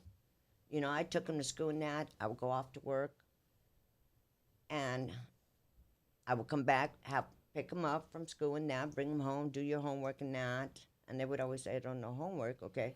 But then the teachers got a hold of me. It's like, okay, they're not turning on the homeworks and stuff. But I didn't know they missed that much school, that they were thinking that I was keeping my kids away from the school, not sending them to school and that. And all this time, it's like, wait a minute, I take them every day. And if they went there, they had a doctor's note, they had something, but they were always at school. But my sons were ditching already. So the state got involved in that, stating that, they were going to put my son, in a home? Yeah. They were going to put him in that, and then my younger one, too. They were going to take both of my sons. It's like, no, I'm not going to lose my kids to the system. So my brother, I gave temporary custody to my brother and told him, I can't do this as a single mom trying to raise these boys. They don't listen to me, and I'm not going to lose them. So my brother took temporary custody of my older boy. I had the younger one. Made sure, I didn't want him. I didn't want to lose him to the courts and that. So I had to step up the game. So what I did was be there. I would work at night. I had one of my nephews come and live with me, and I would work nights. So in the morning I would get up, come home from work, get him up, feed him, get him dressed, get him to school and that. Come back, do whatever I had to do at the house, sleep a bit, go pick him up from school, make dinner, and back to work again. So, I was working about 60 hours a week. Wow. But I had to do what I had to do. I liked my job in the mornings, but. And the dad wasn't in the picture at this time? No, he was always incarcerated. No. He was incarcerated. So, as a single mom, to try to raise some boys and that, I did the best I can and that. And like I told my kids, I'm trying the best what I can do, Sometimes it's hard, and sometimes, if I got it, I'm going to help you in any way. And, they were going on the right path, and they run into the wrong people and that. And there's nothing you can do. You could get a lawyer and everything, but that's why I told them, you have to do. I'm trying to be hard with you because I want a better life. I didn't have no guidance growing. I didn't have my dad at home. Yeah. My mom was always working. So me and my brothers, we did what we wanted, Yeah. And that's why I gave up in school. It's like, man, I don't need school. I'm going to go out and I'm going to hustle for some money. Yeah. But my sons, my daughter, I tried the best that I can. And to this day, I can say I am proud of my sons. My younger one, yeah, he's gone, but he had his own business. Mm. My older boy, he's got a good job, and I'm proud of him. I thought they were going to be like their dad, in and out, incarcerated all the time. Rose, speaking of that, I cut you off, dispensa. Would you take the kids into the visitation when you would go visit them? When they were little, but, that got tired, dragging your kids, taking them and that, I didn't want to teach them that, that kind of life. It's like, oh, okay, well, Mom's always at the prison taking us, dragging us back and forth to the prison. No, I couldn't do it. And I told him, it's time to come home, stay home. That's kind of life you want to be in and out. That's on you. I can't do it. So, I had to do, as a single mom, take care of my responsibility with these kids, put a roof, food, and clothes on their back, and make sure they had an education. That's deep, homie. Props to you, fool. Props to you. That is, that Holly right there, most of the men can't do it. That's why they fail. That's why they end up in the system. That's why they end up drug addicts. That's why they end up losers, They tend to run away. Yeah. You didn't run away. I couldn't. You know what? You couldn't go. It's gacho. But one thing for sure that you mentioned about your brother, it stays in the family. Yes. A lot of people will give him up for adoption. No. And I know some people that gave up their kids for adoption. I couldn't take it within myself. No. You fight all the way. Now, the reason being is because they were drug addicts. Nah, homie. There's some circumstances I understand. But you could keep on pushing. You keep on going. With us, man, we were at my tias, at my tios, and like, we had to go live with my uncle, and like, oh man, my uncle Mike, he was a weirdo and scandalous fool, beat the living heck out of me, you know, and oh man, to this day, Rose, I tell him, "What's up, homie? I'm 225 pounds now, fool. Run up or shut up, homie." And he I just starts flex, to laugh. and he starts to laugh. Eran canijos, cabrones. You guys were crazy, you know? Like, nah, fool. You know what you did was me and my cousins beat the living dog crap out of us. But that's how it was. Throw them to the uncle, throw them to the tias, you know, and, you know, the single parent, we do the best that we can, you know? Um, That's true. What? but what you did, what you had to do was great, you know what I mean? And props and kudos to you, homie, you know? Yeah. I mean, you know what? I gave him temporary custody of my son and hoping that my son was going to straighten up and want to come home to his brother and sisters and be at home, not somebody raising you and going by their rules, you know? Yeah. And no, he straightened up. He did good. My boys did really good in that, you know. I come home in the mornings from work. My daughter had breakfast. My boys were up, dressed, not. So they were helping me knowing, because, you know what? I didn't want kids, but I had my kids. And you know what? I brought them to this world. So now I got to deal with it. I'm not going to have somebody else deal with my kids because I can get myself to be a mother that I'm supposed to be. So, you know, I stopped the drugs. I stopped all that. I didn't put my kids being in gangs. I didn't want that. I wanted a better life. And to show them that, you know, you got guidance there. You got somebody who's going to love you. Not what I grew up. I never had anything like that. It was hard. It was hard. Rose, when man, we're getting deep. Fool. I knew it. I knew you were faking it, homie. I knew you were faking it, dog. Can I ask you a hard question, Rose? What's up? Did you go to the funeral of your ex-husband? Yes, I did. Yes, I What? did. Man, here goes a hard one. Ready? Yeah. How did you feel, homie, knowing everything, the divorce, the separation, the this, The that, beatings. the beatings, the setbacks, everything, Rose. And I want to know. I like asking these questions, Rose, because if you never ask, you never know. Yeah. How did you feel walking up to that casket, homie, and you got to see him laying there, knowing that he was a part of your struggle and part of your success with your kids? Part of it, because with him, without him, the kids wouldn't be in your life. You know your obstacles, you know everything, and you seen them there laying down like if he was sleeping. The color was different. You could see the ruffles around the casket. You could see the pillow. You could see his clothing. What hit you at that moment, Rose? Like, what went through your mind, dog? Did you leave everything there in that casket, homie?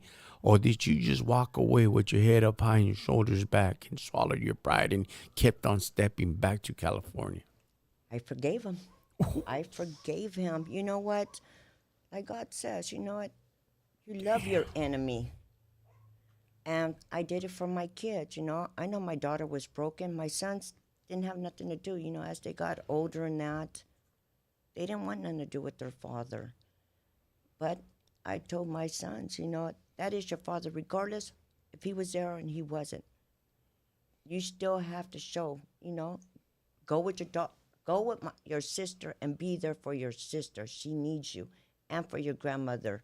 I said, if I can do it, you guys can do it too.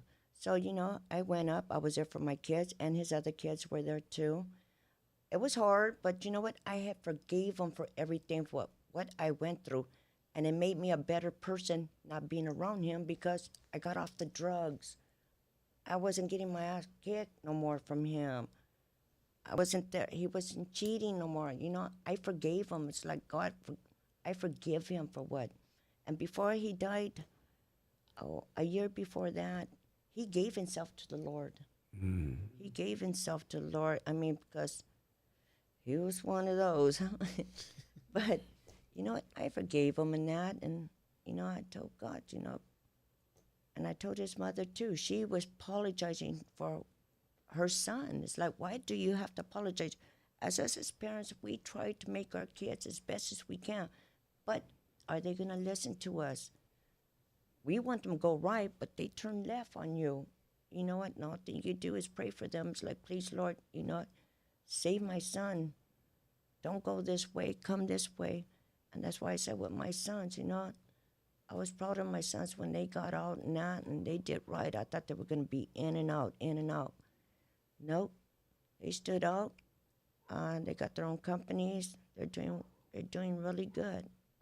And my daughter, I was blessed, like I said, with my daughter. It was just hard. And a lot of people's asked me that, how can I have went to go to his funeral after everything that we went through in that. I was 17 when I got with him. All the way, many, many years. I mean, you know what? I forgave the man. Did you see, I like that part where you said that the mom kept on saying, forgive me for what my son did. Forgive. Yes. Yeah. She knew the mistake. She knew he lost something good. And she kept on saying it and repeating it. Like you said, hey, it's him. We try our best, but hey, it was all on him. And we could only do what we can. She acknowledged that. Yes. And it's a trip. That goes to show you that the mom did love his son a lot. Love the son. Yes.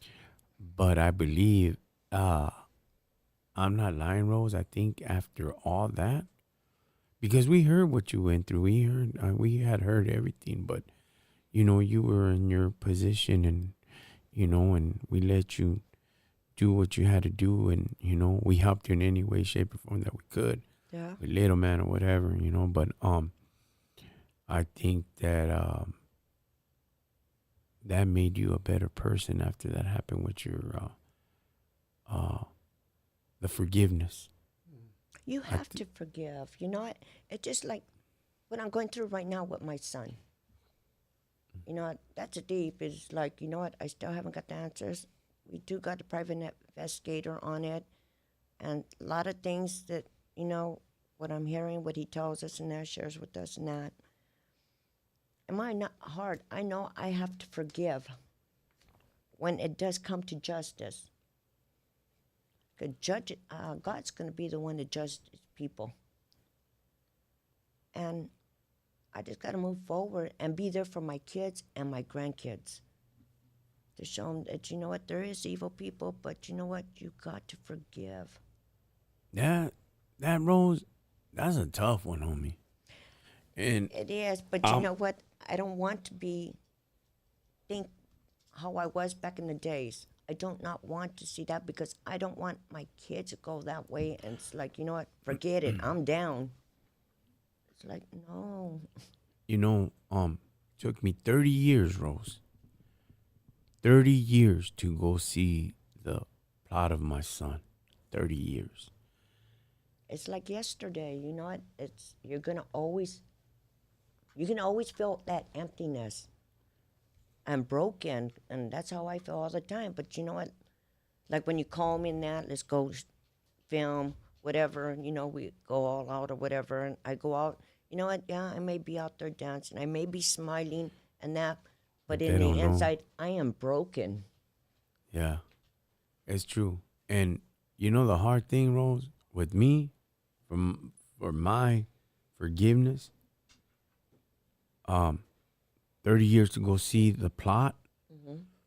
And now I know that he paroled. I pray to God that I don't bump into him. I pray to God to keep him away from me. Because the weakness is not him. The weakness is me. Yeah. I know what I'm capable of. I ask for understanding of the word forgiveness, which I already know what forgiveness is. Mm-hmm. But I keep it in the back. I push it as much as I can. You got to. Because my anger comes up, my memories come up, And as much as it comes up, I bring it back down. I bring it back down. I bring it back down because when they take the life of your son, Yes. that's hard. It changes you. It messes you up. Especially mine when he was a baby. Like, what? And it really just throws you off balance, off focus. You remember every little single thing that took place, and you tend to forget it. Now, when this one was born, when Daniel was born, I knew the mistakes that I had done before. Oh no, we're going to get married and he's going to be born. He's not going to be born out of wedlock. Me vale. I'm going to do everything that I can. And everything that I push forward with him, I look at it as like the things that I didn't do with the first one that was born. Yeah. Now, I say all this to say this. Forgiveness is very hard. Yes, it is. And the only way that I seek that is the light.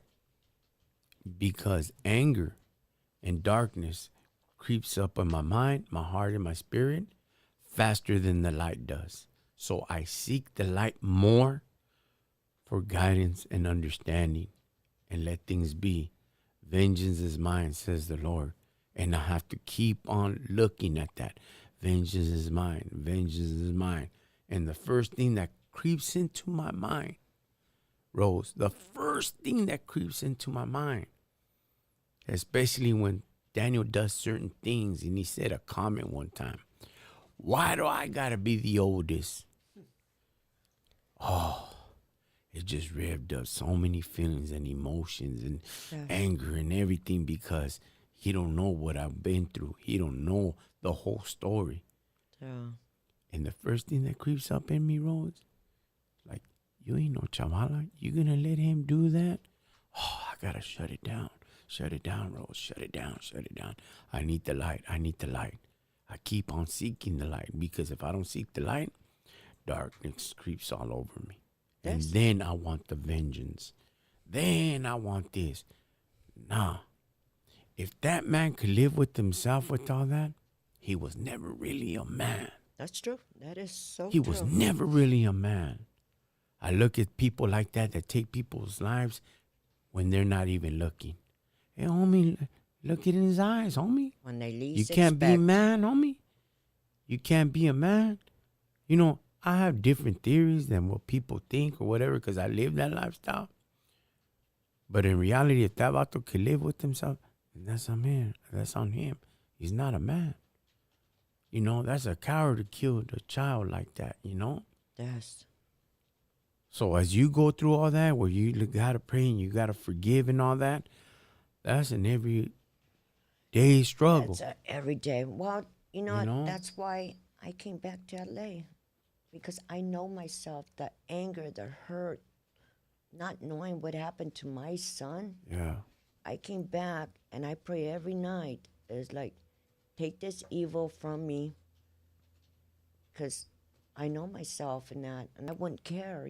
I'm older than that. As long as my kids are taken care of, my grandbabies, I wouldn't care. But you know what? I need to be out here with my kids Yeah. and my grandkids to show them, you know what? I can forgive. Yeah. I won't forget, but I will. Yeah. I will forgive. So that's why I'm out here and I go back and forth, to see my kids and that. And every time I go back, I get that hurt, that evilness, and I have to pray. It's like, take this evil out of my head. Yeah. And right when you drive up, man, homie, like the stories that you told me, this and that, Rose, like right when you drive up and you already passing that Reno sign and all that, you could smell the weather is different, the air is different, Yeah. and you could see it. You could drive by the casino and that casino smells there, and you already know the area so good it just snaps back and brings back so many memories. Yes. And you try not to go into that direction, that area where it remind you where your son was at, and you avoid it as much as you can. Why do I say that? Is because I lived for about 6 months with Maria next to the cemetery, Oh. and I still wouldn't visit him, Yeah. But yet I don't forget. Oh yeah, and you'll Yeah, I don't never forget. And the smell, the birds, the clean air, it was by the ocean, and I never forget all those things, you know. But yet I close it so I could keep on going forward. Now I look forward to another child. What was Daniel, you know? But you don't forget. You try to block that out as much as you can, because if not, then you go back to your old self. Yes, and you know what? I'm a better person. I know it's like I don't want to see myself behind bars for the rest of my life. But you know what? The man upstairs, he will handle it. He Hmm. will bring justice for my son. And like I said, you know, I had a pastor came up to me. He said he tripped me out because you know he was talking to me. He's been trying to get a hold of me and that. And he said it's coming sooner than what I think. That's right. The justice for your Justice son. is coming sooner than what I think and that. Just hold on. He goes, it's going to be there. And he goes, and you're going to be blessed. After all this, you're going to be blessed big time. I mean, I understand that, but it's not going to bring my son back. Yeah. You know how God does certain things for a reason. And you can't question it. You can, bro. You know, it's And like the whys. yes, Why this? Why that? Well, you know, only He knows why, and He's gonna keep on doing it, and He knows the plan, and we don't, and we just keep on living. You know, we do the best that we can. You were the best mother that you could be. You know, after all that you've been through, and you know your ups and downs and the setbacks, but you know, that's why, like we we keep you entertained as much as we can, Rose. yeah, You know, I appreciate that. I think, you know, it's a funny thing because you got Christina by your side. Yes. She don't leave you alone. No, She's like a stalker. no. I look at her like, like a she calling. sister. I said stalker. I don't care. Like a stalker. You don't want her calling you right now. Oh, she will too. Like, uh, she's like that, and we're on you. You know, your whereabouts and all that. We're concerned at times. You know, um, because you're a good person. Thank you. You're real cool person. You know, and my wife is, she's hard. Maria's hard, and she don't let nobody come near us. Yeah. She's hard, homie. With you, firme. With you, She's good people. she hugs you, she Yes. accepts you, you know, she welcomes you, you know, and with you is different. Like, hey, have you called Rose? And was his Rose? You know, like it comes out of her mouth.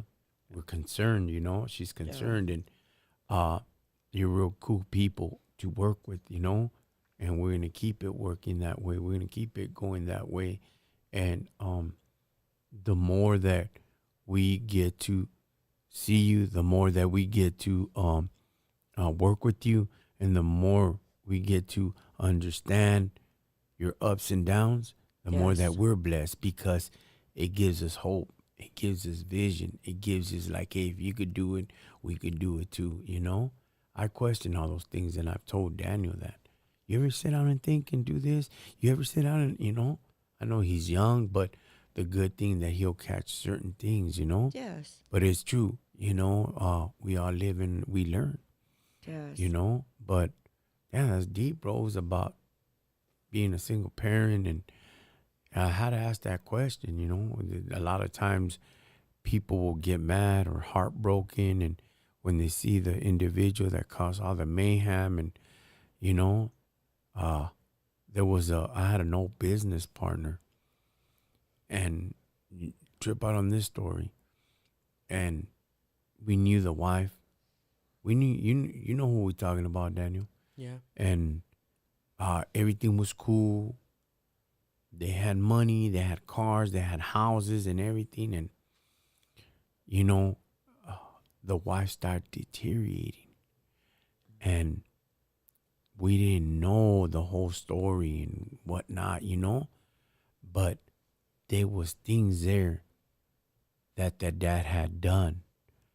They must have been hard. They must have been harsh. We don't know. But the woman started locking herself, and her kidneys, her insides start shutting down, and she was getting delirious and all this and that, and in her dying bed, uh, I had to explain to the husband that, this, that, or whatever, Sometimes I counsel people, Yeah. And he went up to her and he asked her for her forgiveness. Forgive me. Forgive me for everything. And in her dying bed, get away from me. I'll never forgive you. Oh. And sure enough, she passed away. But that anger and that bitterness that you try to hold up and try to use it against people, knowing that you're going to meet your maker. Yes. But towards the end of her life, she said, get away from me. I'll never forgive. Nunca te perdono, he said in Spanish. Wow. Por lo que hiciste. And it's like, wow.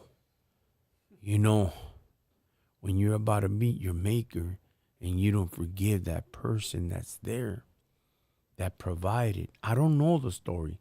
Yeah. I don't know what he did. I don't know how bad it was. Wow. But he wanted to hear the forgiveness words before she passed, because he must have repented for what he did. Yes. And he knew that she was gonna meet her maker.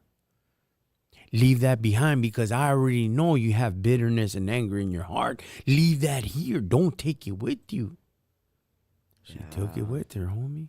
That's crazy. That's deep, huh, Alfred? It's crazy. Goes, quítate de aquí, vete de aquí. Nunca te perdono por lo que hiciste. Now, In her dying bed, fool. now, do you think that was to cause heart and pain? I mean, because at the end, who stays behind and suffers? Well, that's true too. I mean, What do you think, Alfred? Well, that's what I'm saying. Do you think that the lady did it out of bad intentions of the heart to for him to suffer. give him a jab before Yeah. she leaves? Like, I'm not gonna forgive you. Boom, here you go. Yes. Take it in the chin and the rest of your life. Because the guy, all he wanted to do, he really wanted forgiveness. You know what I mean? He really wanted to make sure that there was some sort of closure Yeah. between that situation. But her, out of grudging, right, a grudging heart, I'm not gonna forgive you. But you show the difference. We're able to see the differences, right? We're able to see Rose says, you know what, I forgive you, and that man went in peace. Yes. Meaning like he went in peace, knowing that, hey, babe, I know or whatever, if he called you that way, I don't know if he did, Rose, but I know if my wife would have said, hey, babe, I did something wrong, forgive me, please. I want to be at peace. And so sometimes that is some of the hardest things. People can really come into a consideration that, hey, I'm gonna dying, I'm dead. I need to find clothes. I mean, how many stories don't we hear from people saying, hey, your dad or somebody's dying over at where you're from, right, in the States, and this father wants to really see you for the last time. Mm-hmm. He wants to tell you, forgiveness. He wants to ask you for forgiveness. He wants to tell you, hey, I'm sorry. I wasn't there for you as I should, or whatever it was, but I've seen this happen all the time. Yes. And so closure is a very, very important process, because closure really just brings peace, not only for the person leaving, but also for the person staying. And I think that's very important that, I know there's a lot of people out there that are sick, are going through a struggle, going through a situation. Somebody once says, I never want to go to bed angry, at my wife or at my family. I never want to do that, because at night, guess what happens? If you end up leaving to see your maker, do you want to leave with a grudging heart and not No. being able to, have closure with certain issues? Because at the end, guess who's staying with that? Yeah. Wife. The last thing I hear is people saying, hey, this person passed away and I didn't even say anything to him. We didn't even have to have, closure. We didn't even have to share words that maybe could have helped him in the next half of his life or her life, right?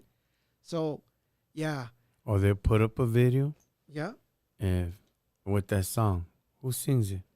Which one was it? The one from is Wake it the me, one Wham. was it Tercer Cielo? No. Which one Wake is? me up before you go. Oh, yeah, yeah. And yeah, they'll yeah, come yeah, out yeah, with the yeah, video. Yeah. Like, That's oh. true. Yeah, it's just a flyer, right? And you know, he's like up in heaven, no? Yeah, and they always make the video out for that. That's true. But it's true. You know, It is true. closure is for the person here, Yeah. and closure is for the person meeting the maker.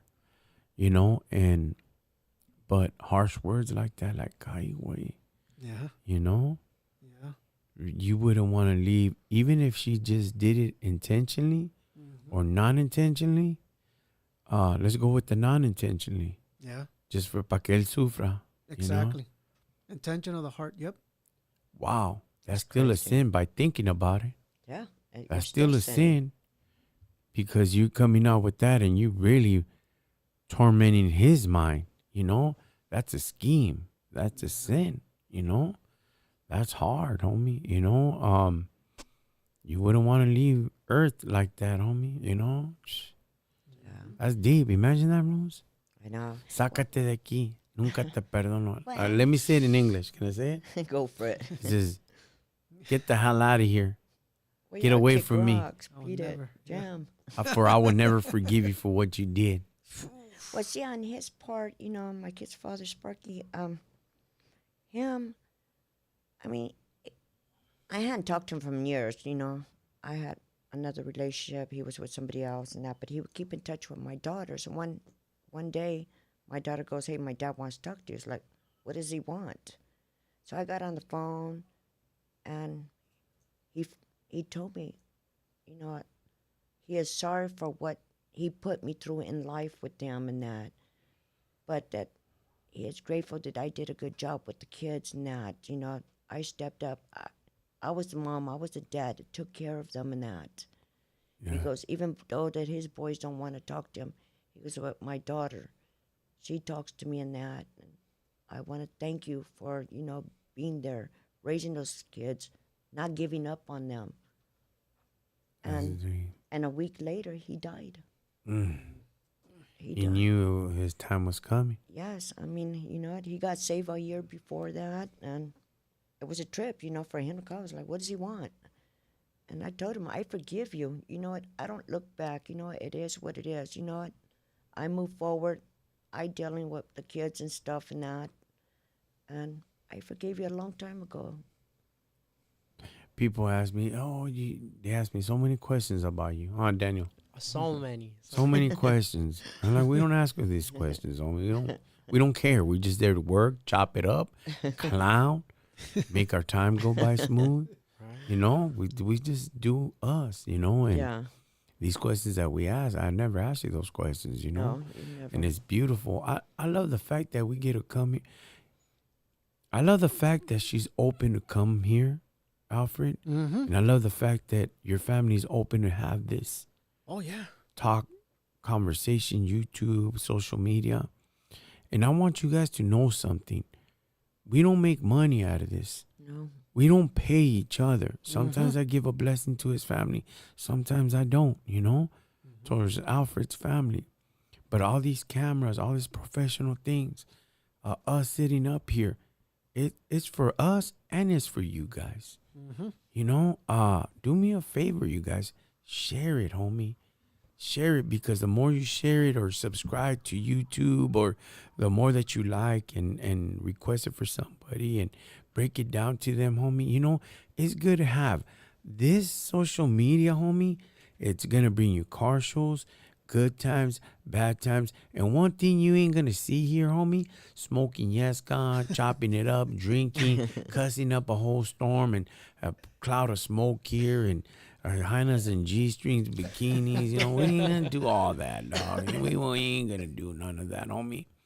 This is a firme, real life stories, conversations that we've been through, guidance, understanding, counsel, godly counsel. It's a good thing to have. It's a good thing to share, homie, you know? Subscribe, homie. Sometimes I'll go to the car show. Sometimes we'll go. We're Yes. filming her or whatever we're doing. Sometimes it'll be about Holly. But everything that we do is positive, you know? Some things you see crazy on the car show business, and I'll get my clown on. You know what I mean? Check out this, honey. Check out this piruga. You know, check out this torta right here, dog. Pobrecita, homie. Too much pisto, dog. You ain't 20 years old no more, dog. I gotta tell you the truth, homie. The ropa don't fit you no more. I'll get my clown on, homie. You know. But in reality, it's good to have these conversations. It's good to have this YouTube. Thank you, YouTube.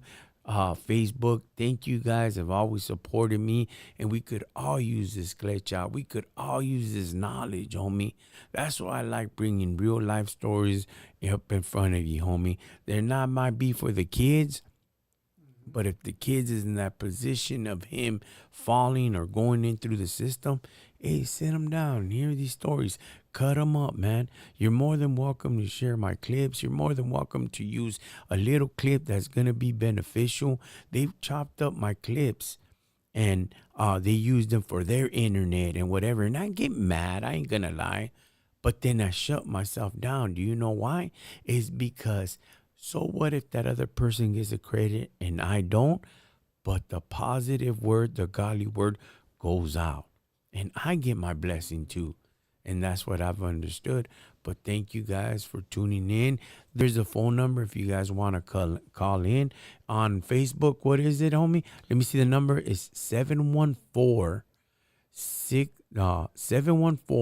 464 0747. 714 464 0747. If you want to call in, ask a question, hey, you guys are more than welcome to call in. Just don't cuss up a storm. Don't want to fight me or whatever. You could inbox me. We could meet later. Danny, how many times people want to threaten me? A lot of times. What do I tell them? Let's go meet up. Let's run up. Let's run up. Homie, run it, dog. You think I'm scared of a calentada? Right. This big old Hey, he gorilla. popon right hey, here. bro, big old- he's big lifting old 275. Hey, I wouldn't. This big I old wouldn't. popon I right wouldn't. here, homie. I wouldn't. This tamal right here, homie, with arms, dog. You think I'm gonna flip? Oh, nah, I don't trip, homie.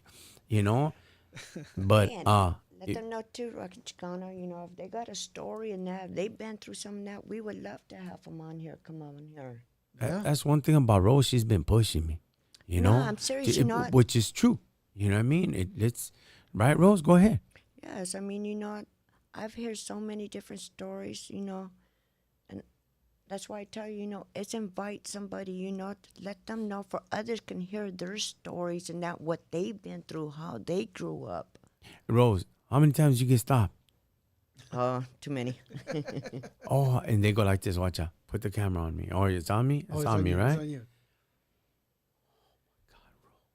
Look, they touch your chest. We're at a distance. We already know what's gonna come out. I've been where you been at, Rose. You know, those Yes. people. We want to Yes. hear your story. Yes. You know, those people that touch their chest and they do this. Rose, how many times they do that? A lot of times. But you know what? I know what they're feeling. You know, Yeah. I felt the same thing with their feeling. They lost their Yeah. child and that. It's like, you know, you are broken. Yeah, You're very broken. Just like you, Rocky Chicano, you know, like your oldest and that. You're going to always feel that emptiness because you knew you had one too. Yeah. yeah. And you know, if you have a story, you want to come on here, cáele, fool. You know, just don't be all peddling around like Angel. Remember that time we picked him up? He was all drunk. We brought him. Nah, homie, you got a commitment to the podcast. You're gonna come. Okay, I'll come. And he came. He came pedo, remember? We didn't let him drink here, but he was here. You could tell he was drunk, but you know, it was a commitment, you know, and his knowledge and his wisdom was perfect, you know. But if you got a story, you want to say something with Kylie, homie. Right, Rose? She's the one Yes. that's been pushing me lately to invite people through social media, you know, which is true, you know. We could keep on seeking for people. That's not a problem. But if you got a story, if you got something you want to say or To share explain it out something, there. share it, homie. That's going to be beneficial, you know, because remember what we mentioned earlier. what did you do with my son's name? You know, what are you doing with it, dog? If it's gonna be beneficial for somebody, bring it, homie. Talk it over to the internet. Open up, chop it up. You know, and it's not that we're gonna question you like that. It's No. not we're gonna pressure you. It's a communication. It's an understanding. This is a conversation that we're having, and that's what makes this podcast different from others. We're not there to interrogate. We're not there to question. We're not there to pressure you. Nah, it's a conversation. And that's what makes it different from other podcasts. We don't talk about drugs. We don't talk about all that. We don't talk about the power trip and we ain't cussing up a storm. We're just different, you know? And I want to keep it different. I want to keep it like that. Because if this is what we started for God, because it is a Christian social media network for us here, that's what it, right, Alfred? Yes, sir. Was it meant? What did God tell you when you had to build this? He pretty much said that initially I think when we started off doing this, I think it was like we were doing it for 2 years straight, remember? And then we Yeah. took a break because we were gonna be moving. And then so then I was praying and asking God, okay, God, well, you didn't take me where you needed to take me, right? Out of state. But what are we gonna do about the Rockin Chicano? Because this is his home, you know. This is where we've been talking to people for 2 years. And I said, do you think maybe, do you think he's gonna wanna, return and start doing this? Because the reality is that his social media reaches so many people, and there's so many people hunger to hear a word of hope, and just, having encouragement. And so I said, do you think he's going to want to? He says, you don't worry about that. And I'm like, okay, what do you mean? He said, you don't worry about what he's going to feel. I'm already working with him. So when you talk to him, it's all settled. It's done. So I came back. I think we I called you and I said, hey, bro, this happened. We didn't go after all. But I've been feeling strongly that we have to push, push your the Rockin Chicano show to reach people. And like Rose has been feeling, right? And I was already feeling it. Like we should bring people to let them tell their story, let them be encouraged, and use you as the vessel. Yes. And then so when I said that, I started questioning. But what is he gonna say? What is Anthony gonna say? And that's when God says, he's done. I'll deal with him directly. Wow. I came in and when I talked to him, he didn't question it. He was like, bro, let's do it. Come on. So If that's what he said, let's roll, huh? He's rolling. Let's do it. And that's what when I talked to you, you were like, no questions asked. You're like, hey, bro, you didn't go after all? All right, fool, let's do it. I was like, all right. So there was no pressure, I think that, remember how we talked about when we started talking about this, sometimes we let our mind get too much the best of us. Yes. When God has already given you the word, he's already said what he's going to do. He's going to bless you, Jeremiah 29. He's got a plan for you. It's a matter of you believing it. Yes. It's a matter about you taking firm and just grabbing on and say, all right, buckle up. Because, God is already going to drive and I'm just going to go in for the ride, Yeah. and you just got to buckle up and go. But some people's like, I don't know if I want to cruise that way with the Lord, I don't know if I'm ready to take a ride with the Lord, and buckle up. Right. I don't know if I'm ready. So, and he's saying, bro, I'm ready. I'm ready to drive you, to take you where you need to go. But people are waiting. Well, it's true. You know what I mean? It's very true what you said.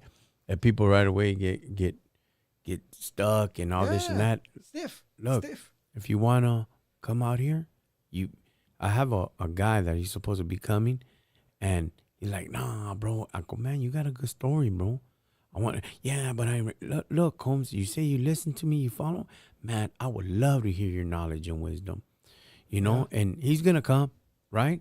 But right away he started stopping himself, cutting himself short. Well, and the questions, this and that, and there's another one, an LAPD officer. I don't know if I go, look, Holmes, all I'm gonna ask, are you an LAPD officer? Yes, I am. What made you go that route? And that's the only two questions I'm going to ask you. The rest is going to be about your life, Why? What other negativity influence did you have that you wouldn't have been if you wouldn't have been that hura? And why in this and that and that and this? You know, it's not that hard. There's no pressure. It's Because what they want to share. it's what they want to share. And not only that, they're influencers. They just don't know it. They just don't know it, dog. They don't know it. Why? Because they ain't willing to step forward. They ain't willing to be in front of the camera. And let me tell you something. Let me tell you, being in front of the camera, you grab that mic, you run with that bad boy. You shut up and let God speak. And God will use you. God will tell you what to say, how to say it, especially in this room. Rose don't cuss up a storm. No, I don't. She don't got a frajo there. You know what I mean? No, I don't. She don't do that. She respects that. Yes. She knows what to say, what to do, how to move. And don't be scared in front of the camera. When you see it in front of the camera, let God be. And all this, you guys, I swear to you, all a cappella. Yeah. When have we ever sat down and this is what we're going to talk about? Never. We don't. And this is what I love about this show. And Rosie's was right. Got to call out people from the internet. Got to call out people from Facebook. So I'm calling you out, Facebook. You want to come here? Let's come. Handle it. I'll take care of your gas. I'll take care of all that. I'll give you a little blessing. Don't trip. Not that we're begging. But you know what I'm begging for? Your story. Yes. Because your story is just like us. And if you follow me and YouTube, you follow me, there's the number. Check it out. Leave an inbox. You guys already know me. Contact me. And I want to hear your story. I want to hear what you're about. I want to hear when you went in front of that casket. I want to hear when you were in that bed and you were ready not to forgive that individual. But God gave you another life. Gave you another chance. And you know what, Anthony? Alfred, Rose, I had to do this. I had to do that. That's Klecha for us. Yes. People might think, oh, they're in front of the camera. They got it made. And all this stuff was practically given to us. Given to Alfred. And I love the fact that Alfred has opened up his house and his family has opened up this facility for us to do all this professional screening, filming. We have expensive cameras. We have a righteous professional equipment in here, and we're putting it to work the right way. We're not here to blow up. We're not here, oh, look at me. Look what I can do and have all these followers, homie. We leave that when we're in the reels, filming the reels. That's a different story. Yeah. But right here, I want to hear your story because you might think we have it all together. You might think that, oh, they're in front of the camera, this and that. That don't mean nothing. We could always learn something new. And I love to learn. I like to ask. I like to really sit down and break things down because you have a pair of eyes that I don't see what they see. I want to see that. I want to hear your input. I want to hear your mistakes so I can learn from your mistakes and I don't create my mistakes. We don't create our mistakes. I want to hear your story. So Facebook, this is for you, homie. Let's see what's up. Oh, I see Marty. Marty, the one-man party. He's came on before, but we'll bring him on here. You know, YouTube Yarda. Yep. Anthony Bravo, Edgar Garcia, Melissa Mendoza. Shout out to everyone out there, man. We're seeing the chat. We're seeing you guys. Sorry, we got caught up with the chat, man. What we were talking about, but the chat is live and they're there talking. Big saludos to YouTube. TikTok shut me down because you can't say certain words. Yeah, that's They're true. real. They're strong. really sticklers. Yeah, they're sticklers. You can't say, undead. Well, you use the other word, right? Yeah. There's certain you know words why can't they shut say. me down? Because we went to the show and I said, man, ain't nothing but gabachos here, but You can't say that. it's kind of dead here. Those 3 words, they shut me down. Exactly. So I told Maria, next time I said, man, está como solo aquí con los sábanas. Yeah. No, you can't say that. I go, I could change it up, homie. Like Yeah. the blang blang, I say the fusca.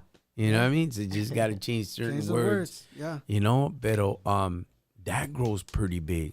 You know, that's what we're gonna hit next with TikTok. You know, TikTok. But TikTok, I'm in the thousands now. Rosie helped me out a lot. You know, she was we're in the TikToks. We got a lot of followers because of you, huh, Rose? Right, Daniel? Yeah, a lot of our stuff started pushing out because of Rose, Yeah, That's and then good. you, right? right? How's your TikTok going? Okay. My TikTok's going okay. My Instagram's going pretty good. Oh, is it? Yeah. Got all the janitas after you? Don't make me a grandfather fool. Not right now, homie, because I'll get the bell right here, dog. You Nah, know, nah. your best friend, Not homie. Your until best I'm- friend's right here. Not until I'm over 21. I want to have everything. I want to have the business. I want to have a house. I want to have everything set before I have my kids. There you go. And what is your kids gonna call me?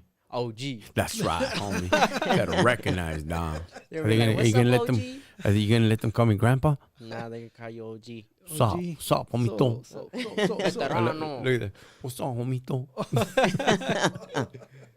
That's right. Anyways, this concludes tonight's message. I hope you guys liked it, loved it. I loved it. It was a good one. Yeah, Hey, good good one. topic. Good topic, bro. And we just went off. Y vámonos. Good work, Rose. Very proud of you, homie. Thank you. You came a long way, Holmes. Green line. It's been a been minute a for mission. everything. It's been a mission for you. We've been seeing the blessings. Yes. Daniel, every day. I don't need to tell you, dog. I tell you and the rest of the kids, I love you guys. Right? Siempre. That way, when you see me in the coffin, this mother sucker was hard, but he told me he loved me. He loved me, you know? Really hard. You know? Really hard. Este vato. And what do I want in front of the funeral home? You want On the table? oh, which table? In the front of the funeral home when I'm laying there. Wow, really? What do I want? Well, 3 things. Coffee? coffee. Oh yeah. Oh. Coffee, soda, donut, What kind of soda? Diet Coke. That's right. Diet Coke. I want Yes. everybody eating donuts and coffee while I'm right there. Let the oldies bump. You know? Yes. This is what the vato wanted. This is what Fat Boy wanted. Before you get buried, we're gonna cruise it all through the barrio, all through the one ways, by the park and everything. Y vámonos, homie. that's a Leave a very- big statement. Yup. You know, I can't be like that lady. Like, get away from me. I'll never forgive. I forgive everybody. I forgive myself and then God, you know? Of course. And we'll be all right. Hey, close us off in a scripture, Alfred. Yes. It's important, man. Hey, thank you everyone for joining, man. Thank you for staying in tune. Remember, man, that the battles that you might think that you can't overcome, man. You can't overcome them over God, man. You need Jesus to be there with you so you can overcome a lot of these things. When you're weak and you feel like there's no more, like I'm dead. I mean, I need somebody to carry you. Guess who comes in and steps in and carries you, man? Jesus. He comes in and really takes care of you, and he takes one for the team. So for some of you that are out there struggling, man, don't give up. Remember to look up. Always put your eyesight up in God, and remember always ask the Lord for anything you need, man. So today, let us do a quick prayer and let's ask God for forgiveness. If anybody lacks anything, please ask the Lord. All right. So let us pray. Thank you, Heavenly Father, for this time that you're giving to us here with the Rockin Chicano, with Rosie, with Slick, Father. I ask you, Lord, that you bless them completely, that you bless them mighty, that you protect their ways every time when they're out there and they're preparing the reels and they're doing things, Father. Remember that you prepare their hearts, that you protect them for anything that evil wants to come against them, Father. Protect them, and thank you for his family, for his wife, also for Rose and his and her family. Bless them mightily, and thank you for this time that you're giving to us. In the name of Jesus, we pray. Amen. Amen. Thank you, everyone. All right, Rasa. That concludes today's message. And stay up, stay out of trouble, and we'll see you in the next one. I think this weekend, right, Rose? What do we got? Got to check on, see what's going on for this weekend. You got anything coming up? Chicken head? Do I got anything coming up? Nothing? No, just film some of the product that I'm gonna cut out for the toppers, car plaques. I do know we're gonna get a big order of motorcycle car plaques, the motorcycle plaques. So That's get right, down you're and doing dirty all- with That's that. good. Yeah. All right. I'll see you vatos on the next one. Much love and respect. Gracias, YouTube. Reach out to me. YouTube, reach out to me. And Facebook, reach out to me. I'll see you vatos on the next one.